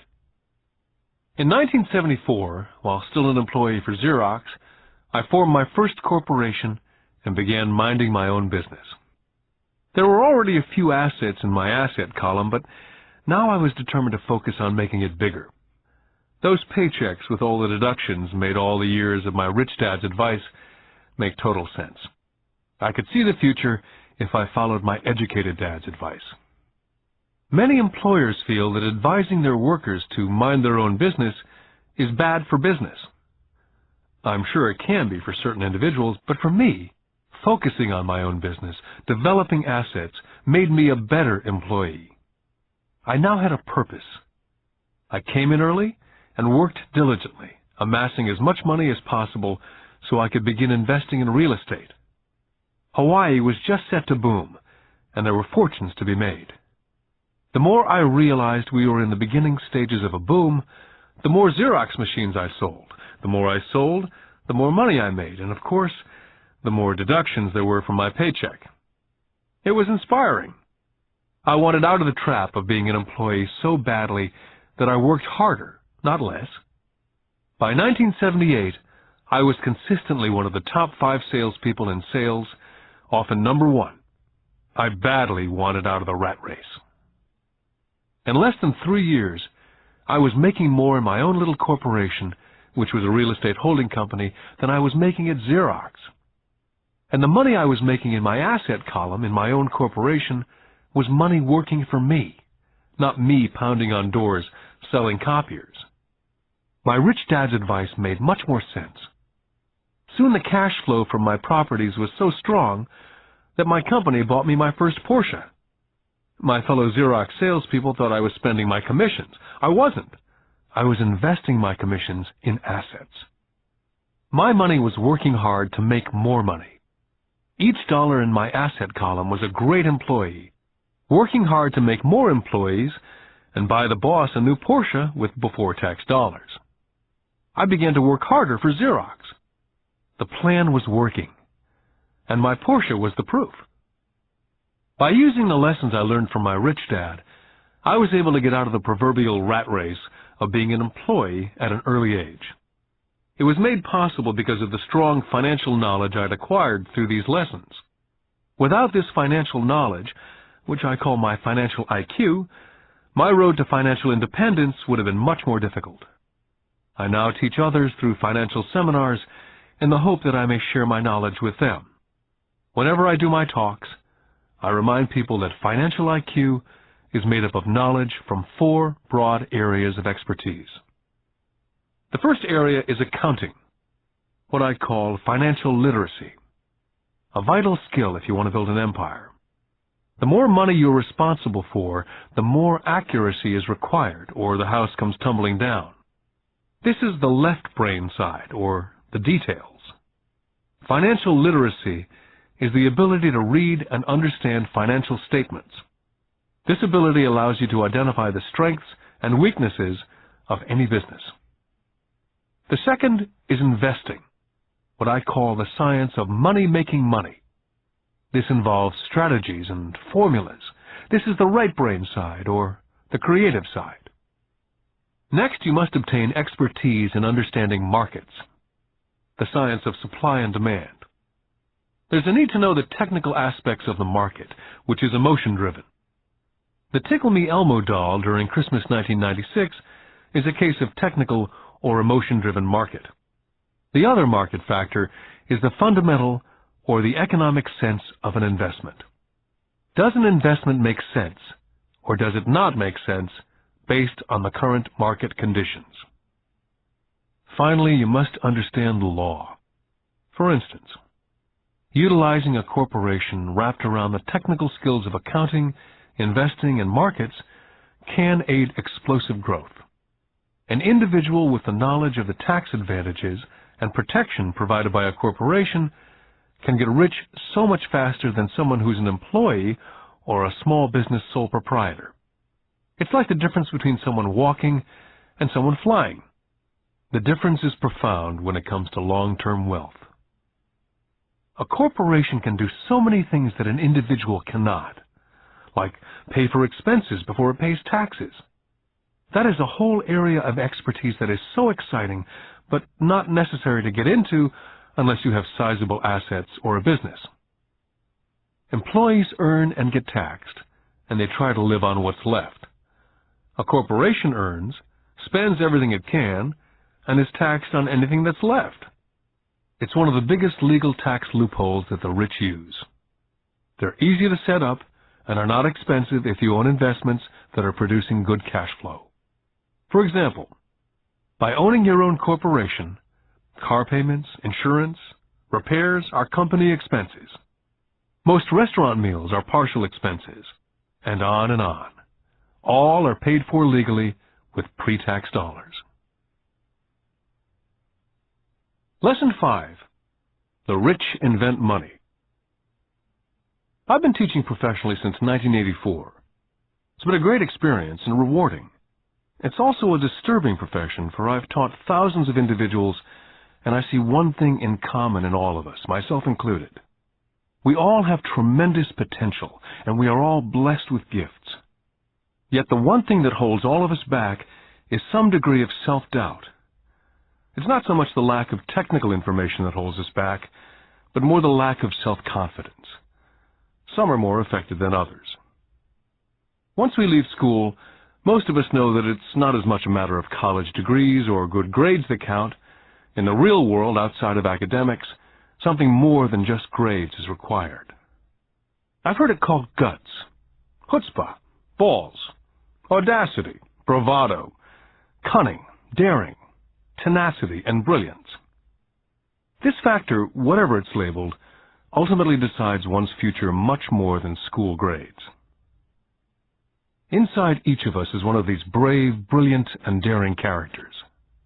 There's also the flip side of that character, people who could get down on their knees and beg if necessary.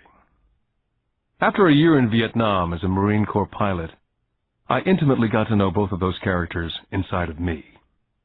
One is not better than the other. Yet as a teacher, I recognized that it was excessive fear and self-doubt that were the greatest detractors of personal genius. It broke my heart to see students know the answers, yet lack the courage to act on the answer. Often in the real world, it's not the smart that get ahead, but the bold. In my personal experience, your financial genius requires both technical knowledge as well as courage. If fear is too strong, the genius is suppressed. In my classes, I strongly urge students to learn to take risks, to be bold, to let their genius convert that fear into power and brilliance. It works for some and just terrifies others. I've come to realize that for most people, when it comes to the subject of money, they would rather play it safe. I've had to field questions such as, why take risks? Why should I bother developing my financial IQ? Why should I become financially literate? And I answer, just to have more options. There are huge changes up ahead. There will be 100 people like Bill Gates and hugely successful companies like Microsoft created every year, all over the world. And there also will be many more bankruptcies, layoffs, and downsizing. So why bother developing your financial IQ? Because if you do, you will prosper greatly. And if you don't, this period of time will be a frightening one. Land was wealth 300 years ago. So the person who owned the land owned the wealth. Then it was factories and production. And America rose to dominance. The industrialist owned the wealth. Today, it's information. And the person who has the most timely information owns the wealth. The problem is, information flies all around the world at the speed of light. The new wealth cannot be contained by boundaries and borders as lands and factories were. The changes will be faster and more dramatic. There will be a dramatic increase in the number of new multimillionaires. There also will be those who are left behind. Today I find so many people struggling, often working harder, simply because they cling to old ideas. They want things to be the way they were. They resist change. I know people who are losing their jobs or their houses, and they blame technology or the economy or their boss. Sadly, they fail to realize that they might be the problem. Old ideas are their biggest liability. It's a liability simply because they fail to realize that while that idea or way of doing something was an asset yesterday, yesterday is gone. One afternoon I was teaching investing, using a game I'd invented, cash flow, as a teaching tool. A friend had brought someone along to attend the class. This friend of a friend was recently divorced, had been badly burned in the divorce settlement, and was now searching for some answers. Her friend thought the class might help. The game was designed to help people learn how money works. In playing the game, they learn about the interaction of the income statement with the balance sheet. They learn how cash flows between the two, and how the road to wealth is through striving to increase your monthly cash flow from the asset column to the point that it exceeds your monthly expenses. Once you accomplish this, you're able to get out of the rat race and onto the fast track. As I've said, some people hate the game, some love it, and others miss the point. This woman missed a valuable opportunity to learn something. In the opening round, she drew a doodad card with the boat on it. At first she was happy. Oh, I've got the boat! Then, as her friend tried to explain how the numbers worked on her income statement and balance sheet, she got frustrated because she had never liked math. The rest of her table waited while her friend continued explaining the relationship between the income statement, balance sheet, and monthly cash flow. Suddenly, when she realized how the numbers worked, it dawned on her that her boat was eating her alive. Later on in the game, she was also downsized and had a child. It was a horrible game for her. After the class, her friend came by and told me that she was upset. She'd come to the class to learn about investing and did not like the idea that it took so long to play a silly game. Her friend attempted to tell her to look within herself, to see if them reflected on herself in any way.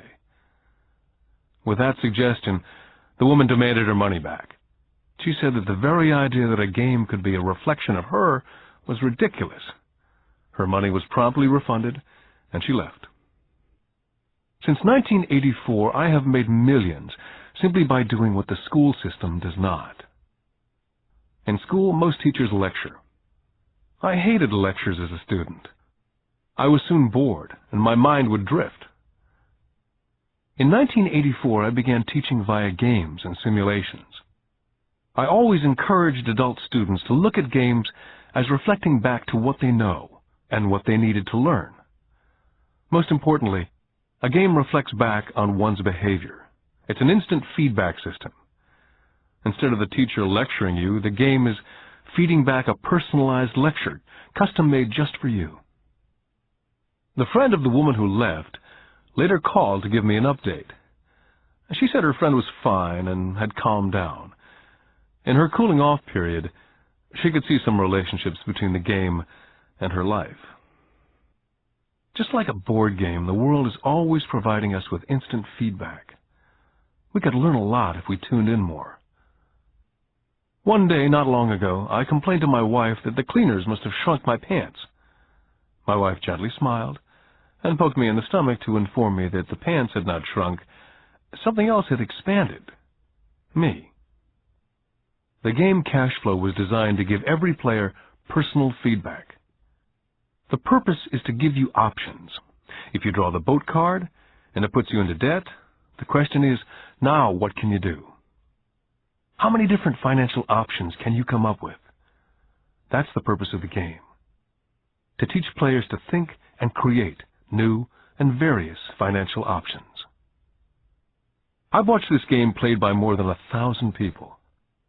The people who get out of the rat race in the game the quickest are the people who understand numbers and have creative financial minds. They recognize different financial options.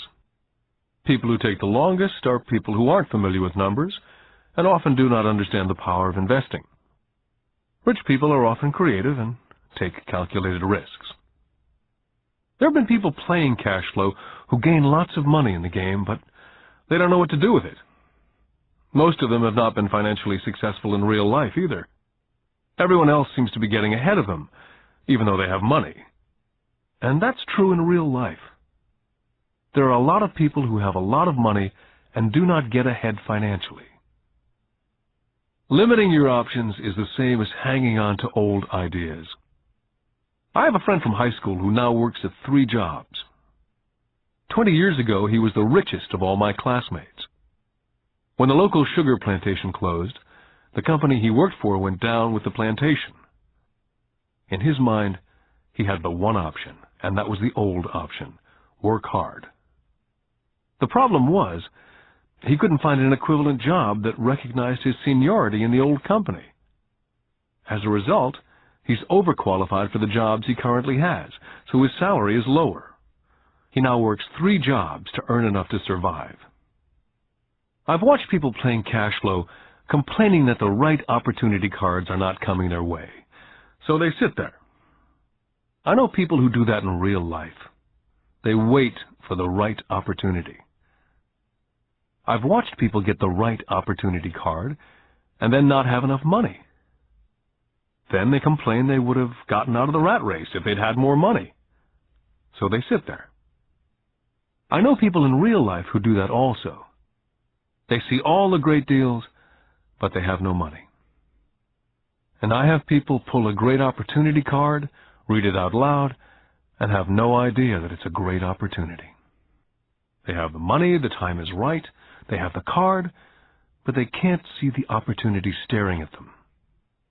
They fail to see how it fits into their financial plan for escaping the rat race. And I know more people like that than all the others combined. Most people have an opportunity of a lifetime flash right in front of them, and they fail to see it. A year later, They find out about it after everyone else got rich. Financial intelligence is simply having more options. If the opportunities aren't coming your way, what else can you do to improve your financial position? If an opportunity lands in your lap and you have no money and the bank won't talk to you, what else can you do to get the opportunity to work in your favor?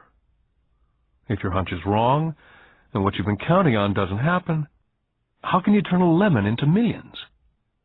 That is financial intelligence. It's not so much what happens, but how many different financial solutions you can think of to turn a lemon into millions. It's how creative you are in solving financial problems. Most people only know one solution: work hard, save, and borrow. So why would you want to increase your financial intelligence? Because you want to be the kind of person who creates your own luck. You can take whatever happens and make it better. Few people realize that luck is created, just as money is. And if you want to be luckier and create money instead of working hard, then your financial intelligence is important. If you're the kind of person who's waiting for the right thing to happen, you might wait for a long time. It's like waiting for all the traffic lights to be green for 5 miles before starting the trip. As young boys, Mike and I were constantly told by my rich dad that money is not real.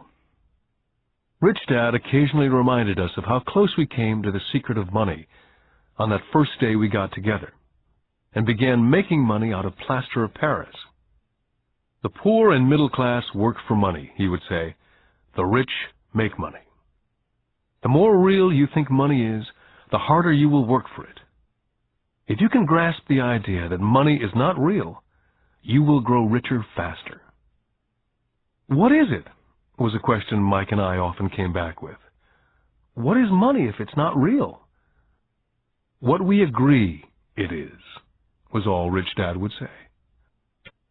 The single most powerful asset we all have is our mind. If it's trained well, it can create enormous wealth in what seems to be an instant. I'll give you a simple example of creating money. In the early 1990s, the economy of Phoenix was horrible. I was watching the TV show Good Morning America when a financial planner came on and began forecasting doom and gloom. His advice was to save money. Put $100 away every month, he said, and in 40 years you will be a multimillionaire. Well, putting money away every month is a sound idea. It is one option, the option most people subscribe to. The problem is this: it blinds the person from what's really going on. They miss major opportunities for much more significant growth of their money. The world is passing them by. As I said, the economy was terrible at that time. For investors, this is the perfect market condition. A chunk of my money was in the stock market and in apartment houses. I was short of cash. Because everyone was giving stuff away, I was buying. I was not saving money, I was investing. My wife and I had more than $1 million in cash working in a market that was rising fast. It was the best opportunity to invest. The economy was terrible. I just could not pass up these small deals. Houses that were once $100,000 were now $75,000. But instead of shopping at the local real estate office, I began shopping at the bankruptcy attorney's office or the courthouse steps. In these shopping places, a $75,000 house could sometimes be bought for $20,000 or less. For $2,000, which was loaned to me from a friend for 90 days for $200, I gave an attorney a cashier's check as a down payment. While the acquisition was being processed, I ran an ad in the paper advertising a $75,000 house for only $60,000 and no money down. The phone rang hard and heavy. Prospective buyers were screened, and once the property was legally mine, all the prospective buyers were allowed to look at the house. It was a feeding frenzy. The house sold in a few minutes.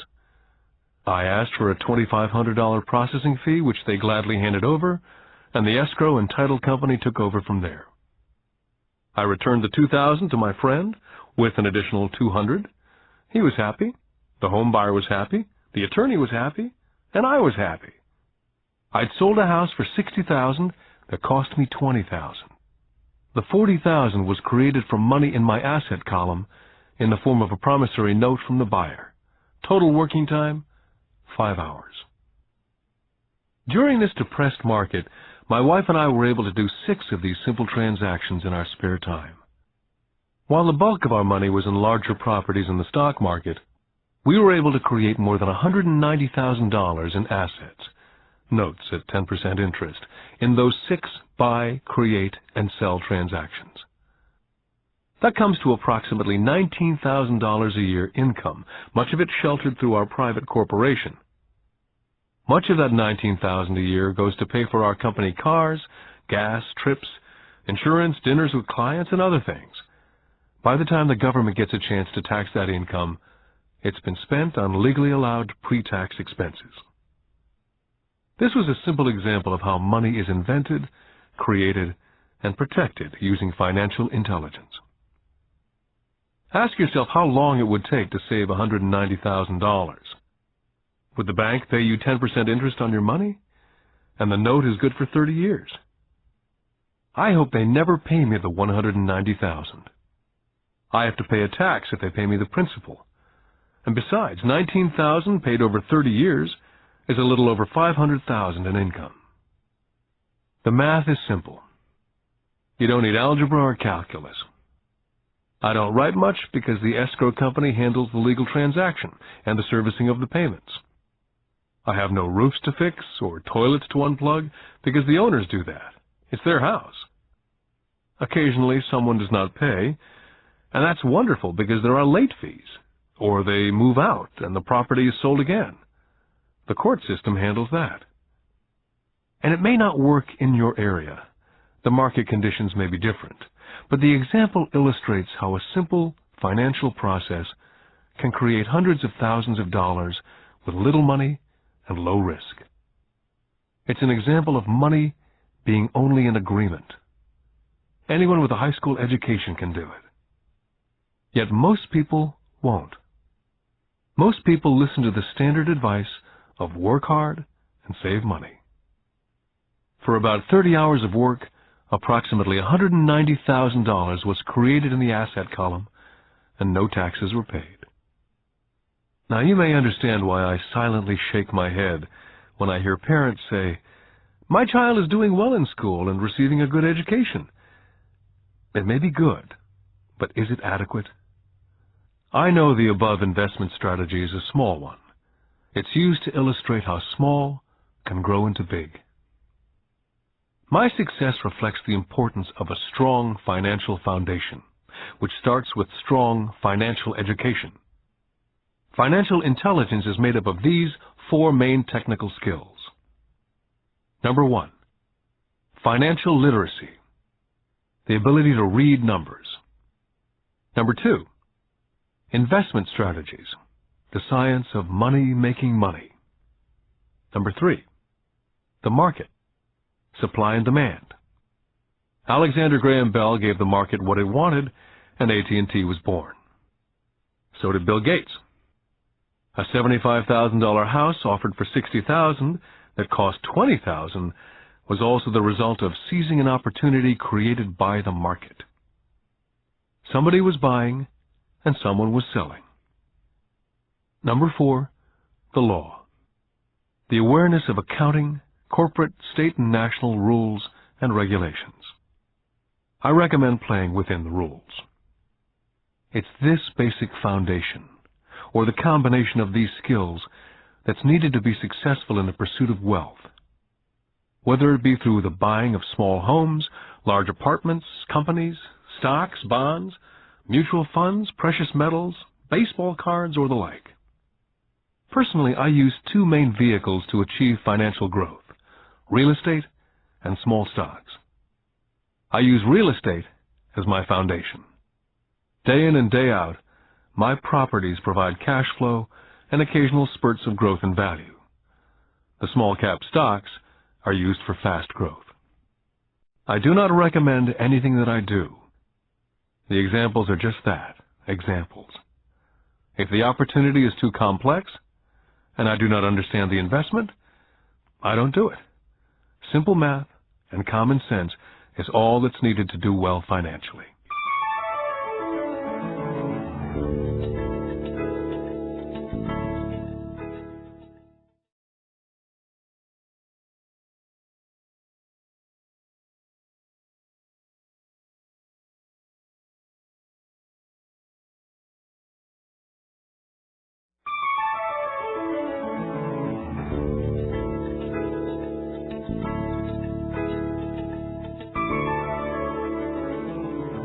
Lesson 6. Work to learn. Don't work for money. In 1995, I granted an interview with a newspaper in Singapore. The young female reporter was on time, and the interview got underway immediately. We sat in the lobby of a luxurious hotel, sipping coffee and discussing the purpose of my visit to Singapore. I was to share the platform with Zig Ziglar. He was speaking on motivation, and I was speaking on the secrets of the rich. "Someday I'd like to be a best-selling author like you," she said. I'd seen some of the articles she'd written for the paper, and I was impressed. She had a tough, clear style of writing. Her articles held a reader's interest. "You have a great style," I said in reply. "What holds you back from achieving your dream?" "My work doesn't seem to go anywhere," she said quietly. "Everyone says that my novels are excellent, but nothing happens. So I keep my job with the paper. At least it pays the bills." "Do you have any suggestions?" "Yes, I do," I said brightly. "A friend of mine here in Singapore runs a school that trains people to sell. He runs sales training courses for many of the top corporations here in Singapore. And I think attending one of his courses would greatly enhance your career." She stiffened. "Are you saying that I should go to school to learn to sell?" I nodded. "I have a master's degree in English literature. Why would I go to school to learn to be a salesperson? I'm a professional." She was now packing her briefcase forcibly. The interview was over. On the coffee table sat a copy of my first book. I picked it up as well as the notes that she jotted down on her legal pad. "Do you see this?" I said, pointing to her notes. She looked down at her notes. "What?" she said, confused. Again, I pointed deliberately to her notes. On her pad, she'd written, "Robert Kiyosaki, best-selling author." It says, best-selling author, not best-writing author. Her eyes widened immediately. "I'm a terrible writer. You're a great writer. I went to sales school. You have a master's degree. Put them together and you get a best-selling author and a best-writing author." Anger flared from her eyes. "I'll never stoop so low as to learn how to sell. People like you have no business writing. I'm a professionally trained writer, and you're a salesman. It's not fair." The rest of her notes were put away, and she hurried out through the large glass doors into the humid Singapore morning. At least she gave me a fair and favorable write-up the next morning. The world is filled with smart, talented, educated, and gifted people. We meet them every day. They're all around us. I'm constantly shocked at how little talented people earn. I heard the other day that less than 5% of Americans earn more than $100,000 a year. I've met brilliant, highly educated people who earn less than $20,000 a year. A business consultant who specializes in the medical trade was telling me how many doctors, dentists, and chiropractors struggle financially. All this time, I thought that when they graduated, the dollars would pour in. It was this business consultant who gave me the phrase, "They are one skill away from great wealth." What this phrase means is that most people need only to learn and master one more skill, and their income would jump exponentially. I have mentioned before that financial intelligence is a synergy of accounting, investing, marketing, and law.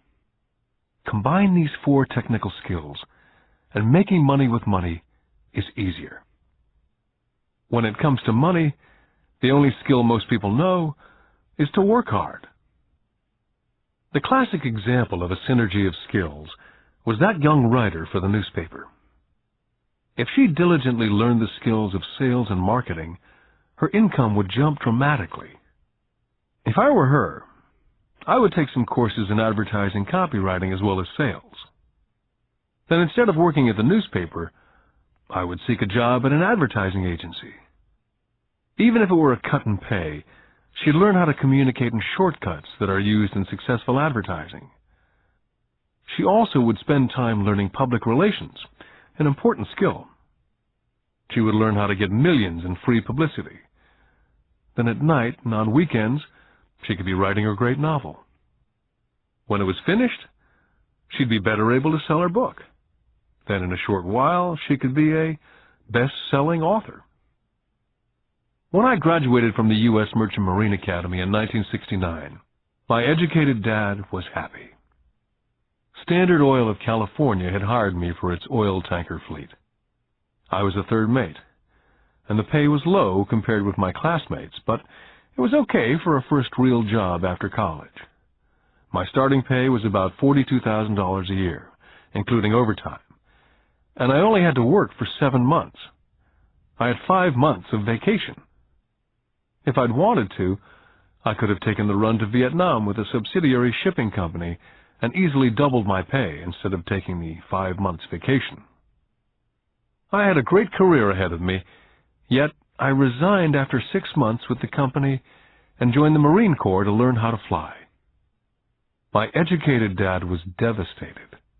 Rich Dad congratulated me. In school and in the workplace, the popular opinion is the idea of specialization. That is, in order to make more money or get promoted, you need to specialize. That is why medical doctors immediately begin to seek a specialty, such as orthopedics or pediatrics. The same is true for accountants, architects, lawyers, pilots, and others. My educated dad believed in the same dogma. That's why he was thrilled when he eventually achieved his doctorate. He often admitted that schools reward people who study more and more about less and less. Rich Dad encouraged me to do exactly the opposite. You want to know a little about a lot, was his suggestion. That's why for years I worked in different areas of his companies. For a while I worked in his accounting department. Although I would probably never have been an accountant, he wanted me to learn via osmosis. Rich Dad knew I would pick up jargon and a sense of what's important and what's not. I also worked as a busboy and construction worker, as well as in sales, reservations, and marketing. He was grooming Mike and me. That's why he insisted we sit in on the meetings with his bankers, lawyers, accountants, and brokers. He wanted us to know a little about every aspect of his empire. Educated Dad thought I went to school to learn to be a ship's officer. Rich Dad knew that I went to school to study international trade. So as a student, I made cargo runs navigating large freighters, oil tankers, and passenger ships to the Far East and the South Pacific. Rich Dad emphasized that I stay in the Pacific instead of taking ships to Europe, because he knew that the emerging nations were in Asia, not Europe. While most of my classmates, including Mike, were partying at their fraternity houses, I was studying trade, people, business styles and cultures in Japan, Taiwan, Thailand, Singapore, Hong Kong, Vietnam, Korea, Tahiti, Samoa, and the Philippines. I also was partying, but it was not in any frat house. I grew up rapidly. Educated Dad could not understand why I decided to quit and join the Marine Corps. I told him I wanted to learn to fly, but really I wanted to learn to lead troops. Rich Dad explained to me that the hardest part of running a company is managing people. He'd spent 3 years in the Army. My educated dad was draft exempt. Rich Dad told me of the value of learning to lead men into dangerous situations. Leadership is what you need to learn next, he said. If you're not a good leader, you'll get shot in the back, just like they do in business. Returning from Vietnam in 1973, I resigned my commission, even though I loved flying. I found a job with Xerox Corporation. I joined it for one reason, and it was not for the benefits. I was a shy person, and the thought of selling was the most frightening subject in the world. Xerox was one of the best sales training programs in America. Rich Dad was proud of me. My educated dad was ashamed. Being an intellectual, he thought that salespeople were below him. I worked with Xerox for 4 years, until I overcame my fear of knocking on doors and being rejected. Once I could consistently be in the top 5 in sales, I again resigned and moved on, leaving behind another great career with an excellent company. In 1977, I formed my first company. Rich Dad had groomed Mike and me to take over companies, so I now had to learn to form them and put them together. My first product, the nylon and Velcro wallet, was manufactured in the Far East and shipped to a warehouse in New York, near where I had gone to school. My formal education was complete, and it was time to test my wings. If I failed, I went broke. Rich Dad thought it best to go broke before 30. You still have time to recover, was his advice. On the eve of my 30th birthday, my first shipment left Korea for New York. Today, I still do business internationally, and as my rich dad encouraged me to do, I keep seeking the emerging nations. Today, my investment company invests in South America, Asia, Norway, and Russia. There's an old cliché that goes, JOB is an acronym for just over broke. And unfortunately, I would say that the saying applies to millions of people.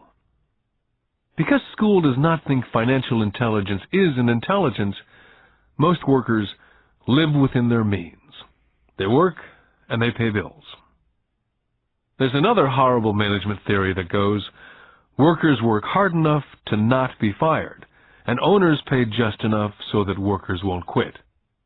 And if you look at the pay scales of most companies, again I would say there is a degree of truth in that statement. The net result is that most workers never get ahead. They do what they've been taught to do. Get a secure job. Most workers focus on working for pay and benefits that reward them in the short term, but is often disastrous in the long run. Instead, I recommend to young people to seek work for what they will learn more than what they will earn. Look down the road at what skills they want to acquire before choosing a specific profession, and before getting trapped in a rat race. When I speak to adults who want to earn more money, I always recommend the same thing. I suggest taking a long view of their life. Instead of simply working for the money and security, which I admit are important, I suggest they take a second job that will teach them a second skill. Often I recommend joining a network marketing company, also called multi-level marketing, if they want to learn sales skills. Some of these companies have excellent training programs that help people get over their fear of failure and rejection, which are the main reasons people are unsuccessful. Education is more valuable than money in the long run. When I ask the classes I teach, how many of you can cook a better hamburger than McDonald's? Almost all of the students raise their hands. I then ask, so if most of you can cook a better hamburger, how come McDonald's makes more money than you? The answer is obvious. McDonald's is excellent at business systems. The reason so many talented people are poor is because they focus on building a better hamburger and know little to nothing about business systems. A friend of mine in Hawaii is a great artist. He makes a sizable amount of money. One day his mother's attorney called to tell him that she had left him $35,000. That is what was left of her estate after the attorney and the government took their shares. Immediately he saw an opportunity to increase his business by using some of this money to advertise. 2 months later, his first 4-color full-page ad appeared in an expensive magazine that targeted the very rich. The ad ran for 3 months. He received no replies from the ad, and all of his inheritance is now gone. He now wants to sue the magazine for misrepresentation. This is a common case of someone who can build a beautiful hamburger but knows little about business. When I asked him what he'd learned, his only reply was that advertising salespeople are crooks. I then asked him if he'd be willing to take a course in sales and a course in direct marketing. His reply, "I don't have the time, and I don't want to waste my money." The world is filled with talented poor people. All too often they're poor or struggle financially or earn less than they're capable of, not because of what they know, but because of what they do not know. They focus on perfecting their skills at building a better hamburger rather than the skills of selling and delivering the hamburger. Maybe McDonald's does not make the best hamburger, but they are the best at selling and delivering a basic average burger. Poor Dad wanted me to specialize. That was his view on how to be paid more. Rich Dad advised that Mike and I groom ourselves. Many corporations do the same thing. They find a young, bright student out of business school and begin grooming that person to someday take over the company. So these bright young employees do not specialize in one department. They're moved from department to department to learn all the aspects of business systems. The rich often groom their children or the children of others. By doing so, their children gain an overall knowledge of the operations of the business and how the various departments interrelate. For the World War II generation, it was considered bad to skip from company to company. Today, it's considered smart. Since people will skip from company to company rather than seek greater specialization, why not seek to learn more than earn? In the short term, it may earn you less. In the long term, it will pay off in large dividends. The main management skills needed for success are the management of cash flow, the management of systems, including yourself and time with family, and the management of people. The most important specialized skills are sales and understanding marketing. It's the ability to sell, therefore to communicate to another human being, be it a customer, employee, boss, spouse, or child, that is the base skill of personal success. It is communication skills such as writing, speaking, and negotiating that are crucial to a life of success. It's a skill that I work on constantly, attending courses or buying educational tapes to expand my knowledge. Rich Dad encouraged Mike and me to know a little about a lot. He encouraged us to work with people smarter than we were, and to bring smart people together to work as a team. Today it would be called a synergy of professional specialties. Today I meet ex-school teachers earning hundreds of thousands of dollars a year. They earn that much because they have specialized skills in their field, as well as other skills. They can teach as well as sell and market. I know of no other skills to be more important than selling as well as marketing. The skills of selling and marketing are difficult for most people, primarily due to their fear of rejection. The better you are at communicating, negotiating, and handling your fear of rejection, the easier life is. Just as I advise that newspaper writer who wanted to become a best-selling author, I advise anyone else today. Being technically specialized has its strengths as well as its weaknesses. I have friends who are geniuses, but they cannot communicate effectively with other human beings. And as a result, their earnings are pitiful. I advise them to just spend a year learning to sell. And even if they earn nothing, their communication skills will improve. And that is priceless. Getting started. I wish I could say acquiring wealth was easy for me, but it wasn't. So in response to the question, how do I start, I offer the thought process I go through on a day-by-day basis. It really is easy to find great deals. I promise you that. It's just like riding a bike. After a little wobbling, it's a piece of cake. But when it comes to money, it's the determination to get through the wobbling that's a personal thing. To find million-dollar deals of a lifetime requires us to call on our financial genius. I believe that each of us has a financial genius within us. The problem is, our financial genius lies asleep, waiting to be called upon. It lies asleep because our culture has educated us into believing that the love of money is the root of all evil. It's encouraged us to learn a profession so we can work for money, but failed to teach us how to have money work for us. It taught us not to worry about our financial future. Our company or the government would take care of us when our working days are over. However, it's our children, educated in the same school system, who will end up paying for it. The message is still to work hard, earn money, and spend it. And when we run short, we can always borrow more. Unfortunately, 90% of the Western world subscribes to the above dogma simply because it's easier to find a job and work for money. If you're not one of the masses, I offer you the following 10 steps to awaken your financial genius. I simply offer you the steps I have personally followed. If you want to follow some of them, great. If you don't, make up your own. Your financial genius is smart enough to develop its own list. Step number 1. I need a reason greater than reality. If you ask most people if they would like to be rich or financially free, they would say yes. But then reality sets in. The road seems too long with too many hills to climb. It's easier just to work for money and hand the excess over to your broker. A reason or a purpose is a combination of wants and don't wants.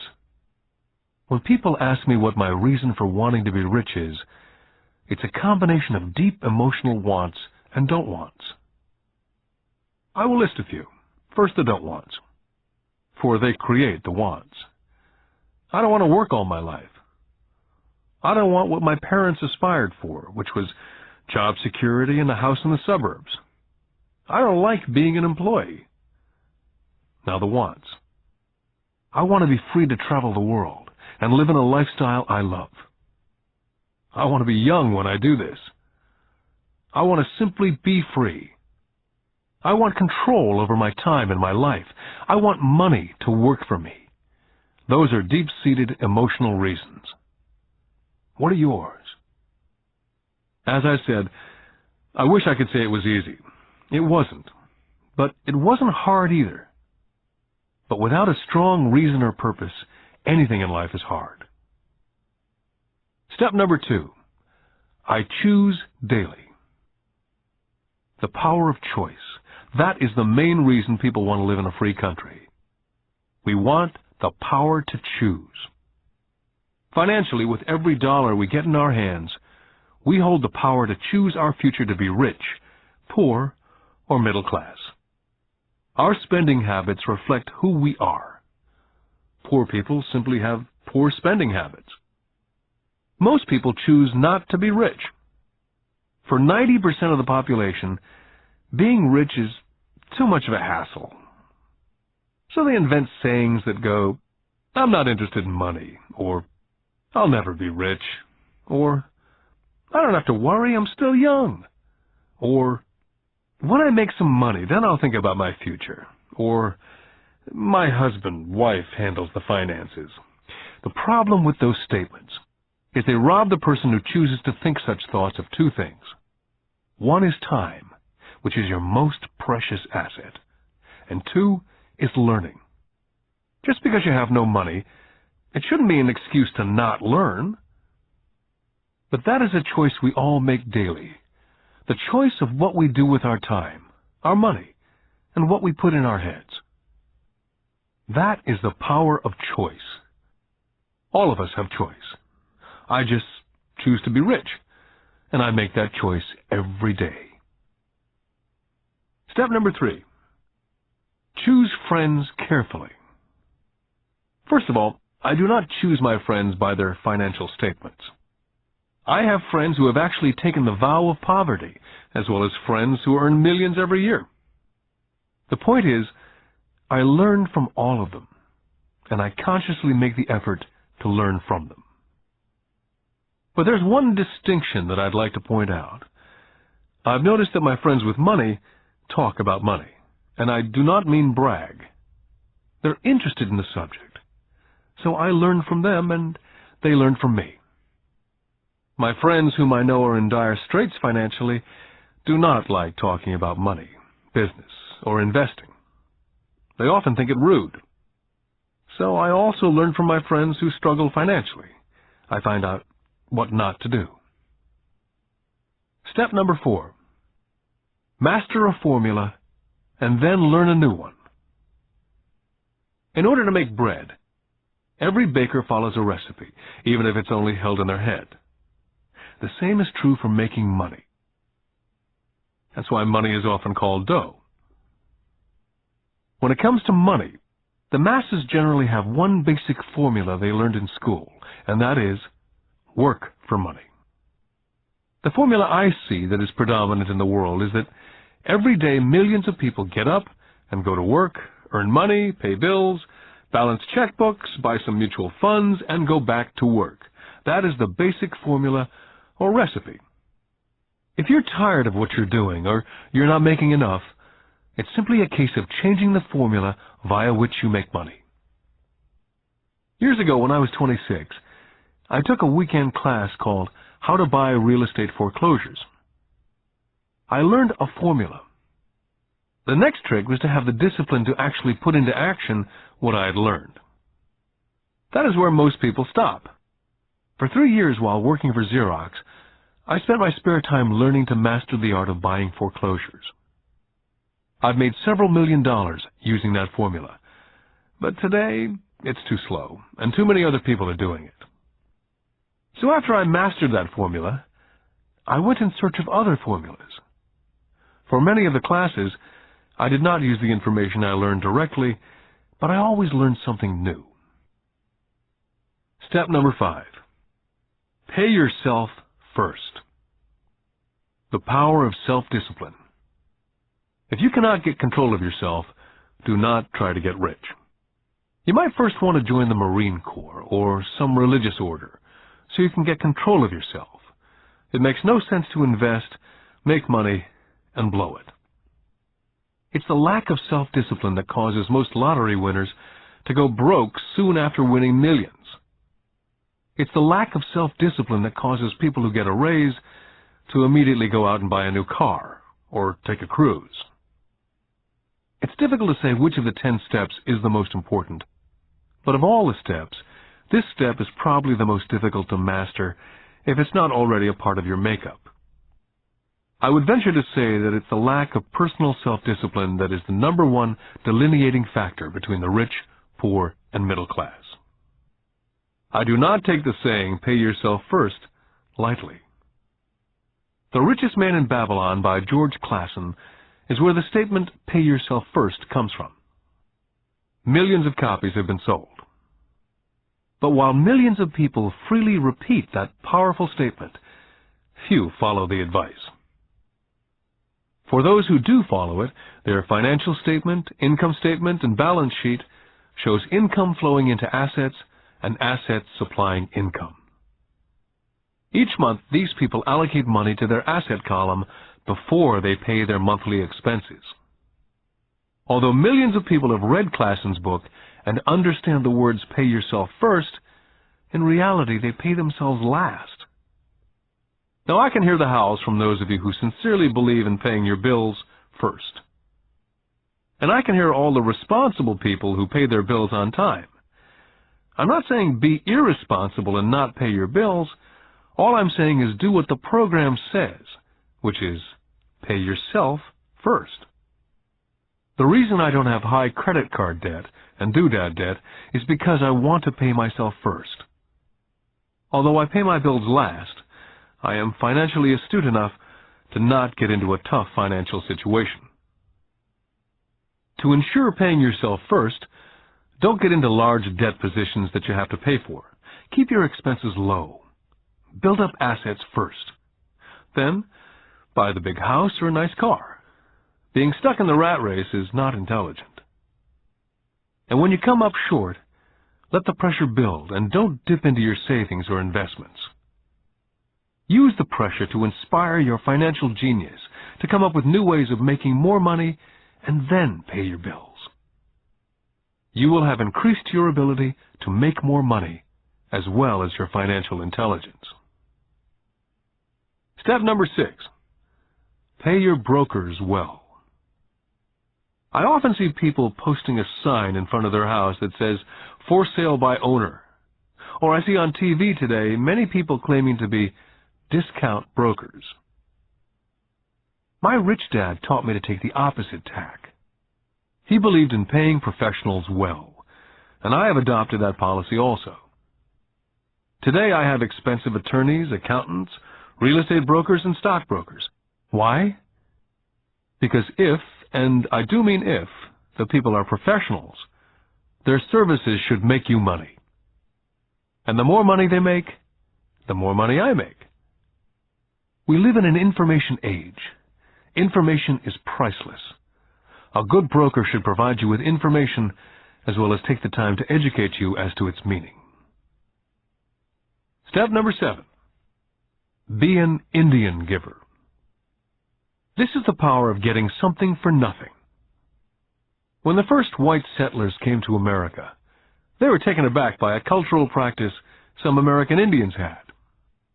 For example, if a settler was cold, the Indian would give the person a blanket. Mistaking it for a gift, the settler was often offended when the Indian asked for it back. The Indians also got upset when they realized the settlers did not want to give it back. That is where the term Indian giver came from. A simple cultural misunderstanding. In the world of the asset column, being an Indian giver is vital to wealth. The sophisticated investor's first question is, how fast do I get my money back? They also want to know what they get for free, also called a piece of the action. That is why the ROI, or return of and on investment, is so important. Frequently, my broker will call me and recommend I move a sizable amount of money into the stock of a company that he feels is just about to make a move that will add value to the stock, like announcing a new product. I will move my money in for a week to a month while the stock moves up. Then I pull my initial dollar amount out and stop worrying about the fluctuations of the market because my initial money is back and ready to work on another asset. So my money goes in and then it comes out, and I own an asset that was technically free. Step number 8. Assets buy luxuries. As I said in the section, pay yourself first. If a person cannot master the power of self-discipline, it's best not to try to get rich. For while the process of developing cash flow from an asset column in theory is easy, it's the mental fortitude of directing money that's hard. Due to external temptations, it's much easier in today's consumer world to simply blow it out of the expense column. Because of weak mental fortitude, that money flows into the paths of least resistance. That is the cause of poverty and financial struggle. I love my luxuries as much as anyone else. The difference is, some people buy their luxuries on credit. It's the keep up with the Joneses trap. I use the income from my assets to buy my luxuries.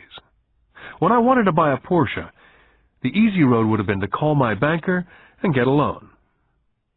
Instead of choosing to focus in the liability column, I chose to focus in the asset column.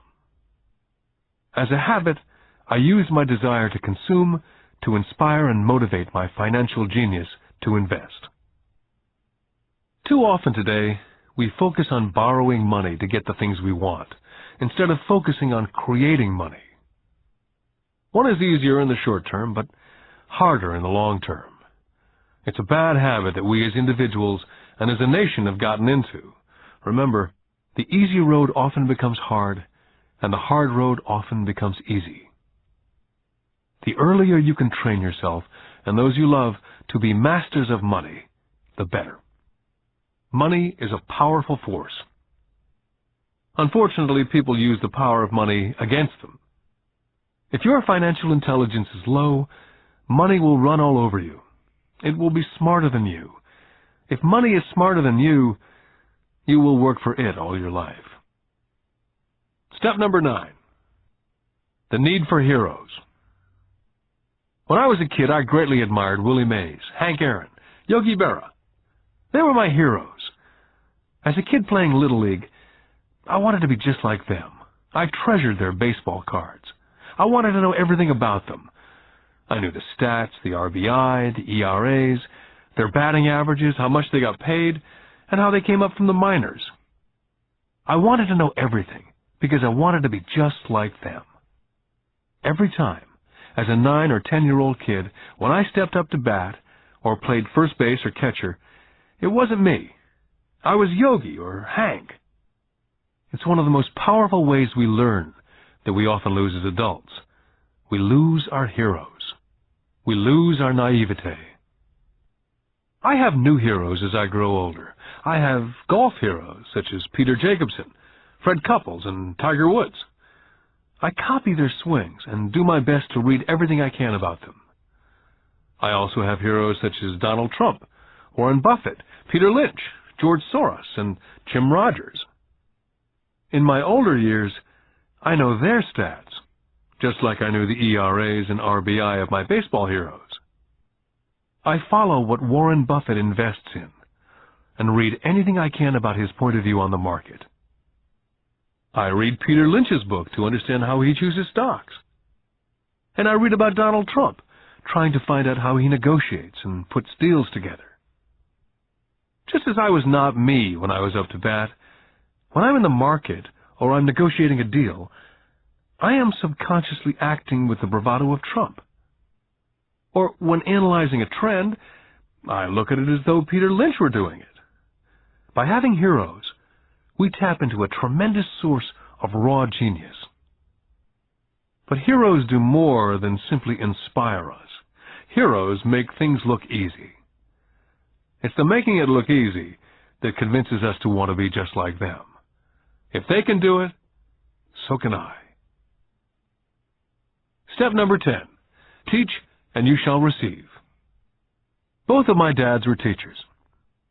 My rich dad taught me a lesson I've carried all my life, and that was the necessity of being charitable or giving. My educated dad gave a lot by the way of time and knowledge, but almost never gave money. As I said, he usually said that he would give when he had some extra money. Of course, there was rarely any extra. My rich dad gave money as well as education. He believed firmly in tithing. If you want something, you first need to give, he would always say. When he was short of money, he simply gave money to his church or to his favorite charity. If I could leave one single idea with you, it's that idea. Whenever you feel short or in need of something, give what you want first, and it will come back in buckets. That's true for money, a smile, love, friendship. I know it's often the last thing a person may want to do, but it's always worked for me. I just trust that the principle of reciprocity is true, and I give what I want. My rich dad would often say, poor people are more greedy than rich people. He would explain that if a person was rich, that person was providing something that other people wanted. In my life, over all these years, whenever I felt needy or short of money or short of help, I simply went out and found in my heart what I wanted and decided to give it first. And when I gave, it always came back. It reminds me of the story of the guy sitting with firewood in his arms on a cold, freezing night, and he's yelling at the pot-bellied stove, "When you give me some heat, then I'll put some wood in." And when it comes to money, love, happiness, sales, and contacts, all one needs to remember is first to give what you want, and it will come back in droves. My poor dad taught teachers, and he became a master teacher. My rich dad always taught young people his way of doing business.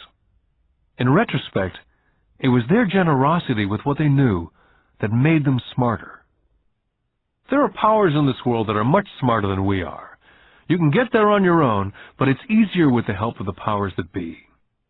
All you need to be is generous with what you have, and the powers will be generous with you. Take action. All of you were given two great gifts, your mind and your time. It is up to you to do what you please with both.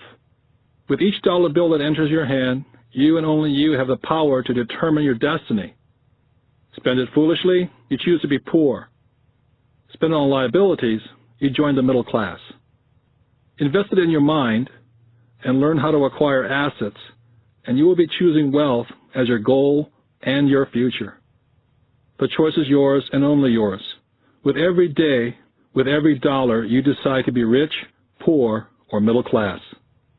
Choose to share this knowledge with your children, and you choose to prepare them for the world that awaits. No one else will. You and your children's future will be determined by choices you make today, not tomorrow. This has been a Time Warner Audiobooks production of Rich Dad, Poor Dad, written by Robert Kiyosaki with Sharon L. Lecter, CPA, and read by Stephen Hoy, featuring an introduction by Robert Kiyosaki. Executive producer, Maya Thomas. Produced and directed by John Brunette. Text abridged by John Whitman. Text edited by William Whittington. Production coordinated by Daniel Metcalf. Rich Dad, Poor Dad is also available in paperback from Warner Business Books.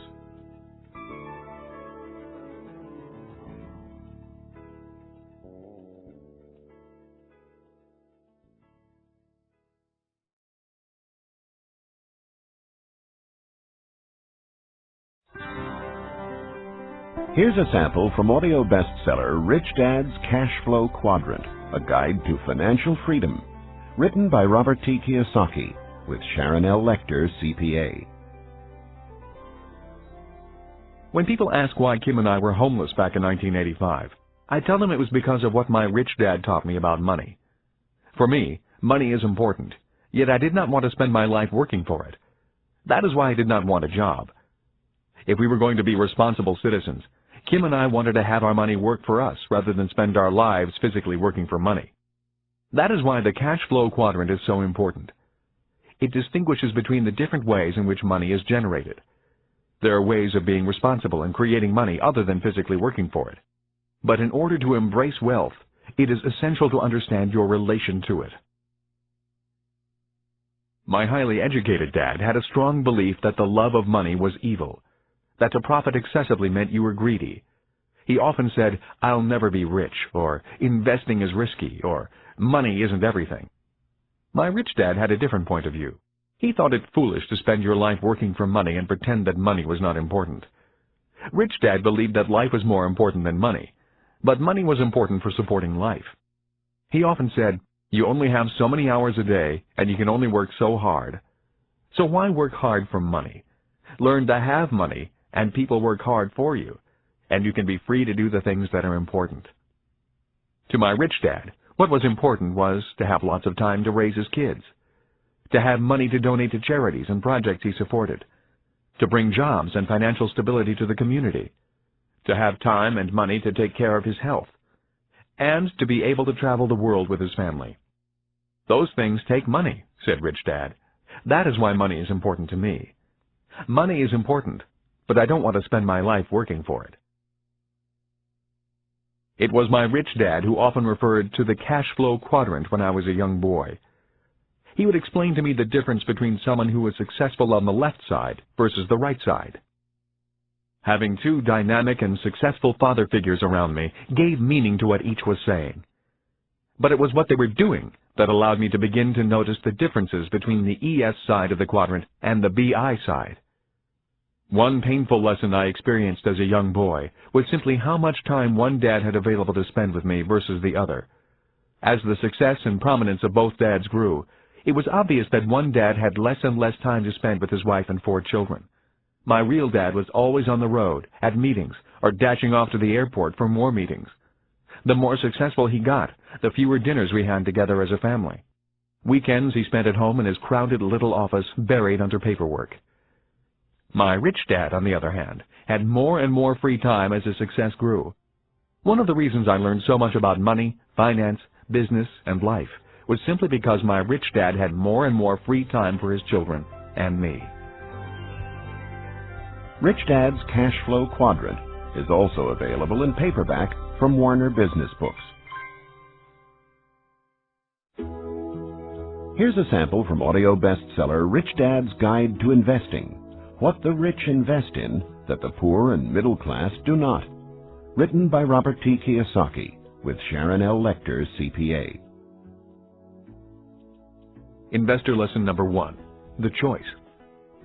When it comes to money and investing, people have 3 fundamental reasons or choices for investing, Rich Dad said. They are to be secure, to be comfortable, or to be rich. Rich Dad went on to say, all 3 choices are important. The difference in one's life occurs when the choices are prioritized. He explained that most people make their money and investment choices in that exact order. In other words, their first choice when it comes to money decisions is security.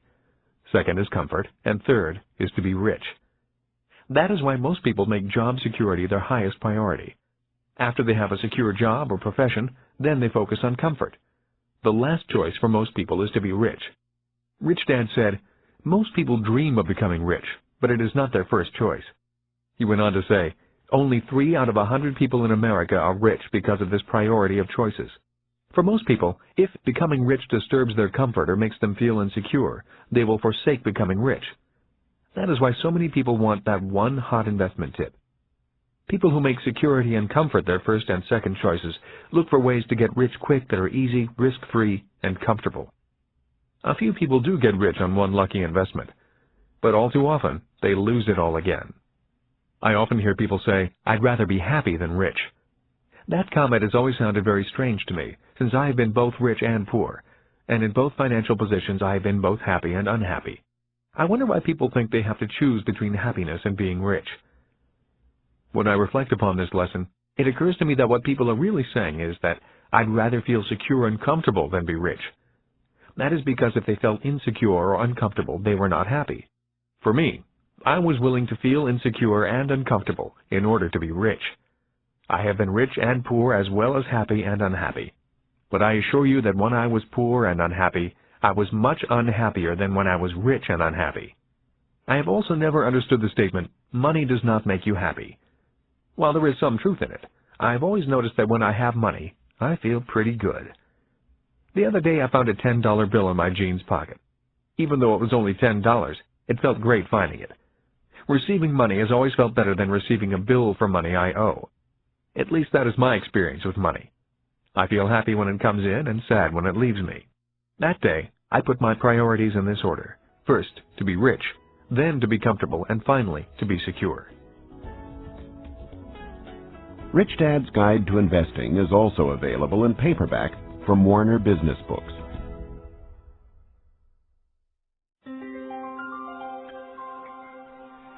Here's a sample from Rich Dad's Rich Kid, Smart Kid, giving your children a financial head start. The latest book from the New York Times best-selling authors Robert T. Kiyosaki and Sharon L. Lecter, CPA. When I was a little boy, my rich dad often said, money is an idea. He would go on to say, money can be anything you want it to be. If you say, I'll never be rich, then the chances are you'll never be rich. If you say, I can't afford it, then chances are you can't. My smart dad said much the same about education. Is it possible that every child is born with the potential to be rich and smart? This program is about fostering and preserving that possibility. Both my dads were great teachers. Both men were smart men. But they were not smart in the same subjects, and they did not teach the same things. Yet as different as they were, both dads believed the same things about all kids. Both dads believed all kids are born smart and all kids are born rich. They both believed a child learns to be poor and learns to believe that he or she is less smart than other kids. Both dads were great teachers because they believed in bringing out the genius that each child is born with. In other words, they did not believe in putting knowledge in. They believed in bringing the child's genius out. Both my dads were great teachers because they rarely tried to cram their ideas into my head. They often said very little, waiting instead for me to ask when I wanted to know something. Or they asked me questions, seeking to find out what I knew, rather than simply telling me what they knew. And not to forget the moms. My mom was a great teacher and role model also. She was my teacher for unconditional love, kindness, and the importance of caring for other people. I once heard that boys marry women just like their moms, and I would say that is true for me. My wife Kim is also an extremely kind and loving person. I did not know my best friend Mike's mom very well. Yet the times I was over at their home, Mike's mother was also very kind and attentive to what we were doing. Although a very private person, she was always interested in what Mike and I were learning at school and in the business. I could tell she was a great life partner for Mike's dad. Although I did not know her very well, I learned from her the importance of listening to others, letting others talk, and being respectful of the ideas of others, even if they clash with your ideas. She was a great communicator in a very quiet way. Lessons from my mom and dad. The number of single-parent families I see today concerns me. Having both a mom and a dad as teachers was important in my development. My dad would often say, "True intelligence is knowing what is appropriate rather than what is simply right or wrong." As a 6-year-old boy, I learned from my mom that I needed to be kind and gentle. But when I found myself constantly confronted by bullies at school, I also learned that I could at times be too kind and gentle. I hated being called fatty and Dumbo. Consequently, after talking with my dad, I learned to be strong and to stand up for myself. But there had to be balance. My father told me that many people live in a black and white world or a right and wrong world. Many say, don't push back, and some say, push back. The key to being successful in life is, if you must push back, you need to know exactly how hard to push. When I got pushed or put down, I learned exactly how hard to push back. Knowing exactly how hard to push requires much more intelligence than simply saying, don't push back, or push back. My dad would often say, true intelligence is knowing what is appropriate rather than what is right or wrong. I think today we need to be more intelligent with our strengths and our weaknesses. It used to be when I was a kid, and I got angry with another guy at school. We would begin to wrestle, get tired, and then the fight would be over. The worst that happened was an occasional torn shirt or bloody nose. Today, kids get angry, start thinking in the less intelligent right and wrong mode, break out their guns and shoot each other. We may be in the information age, and kids may be more worldly than their parents, but we can all learn to be more intelligent with our information and our emotions. We need to learn from both our mothers and fathers. Because of so much more information, we need to be that much more intelligent. Rich Dad's Rich Kid, Smart Kid is also available in paperback from Warner Business Books.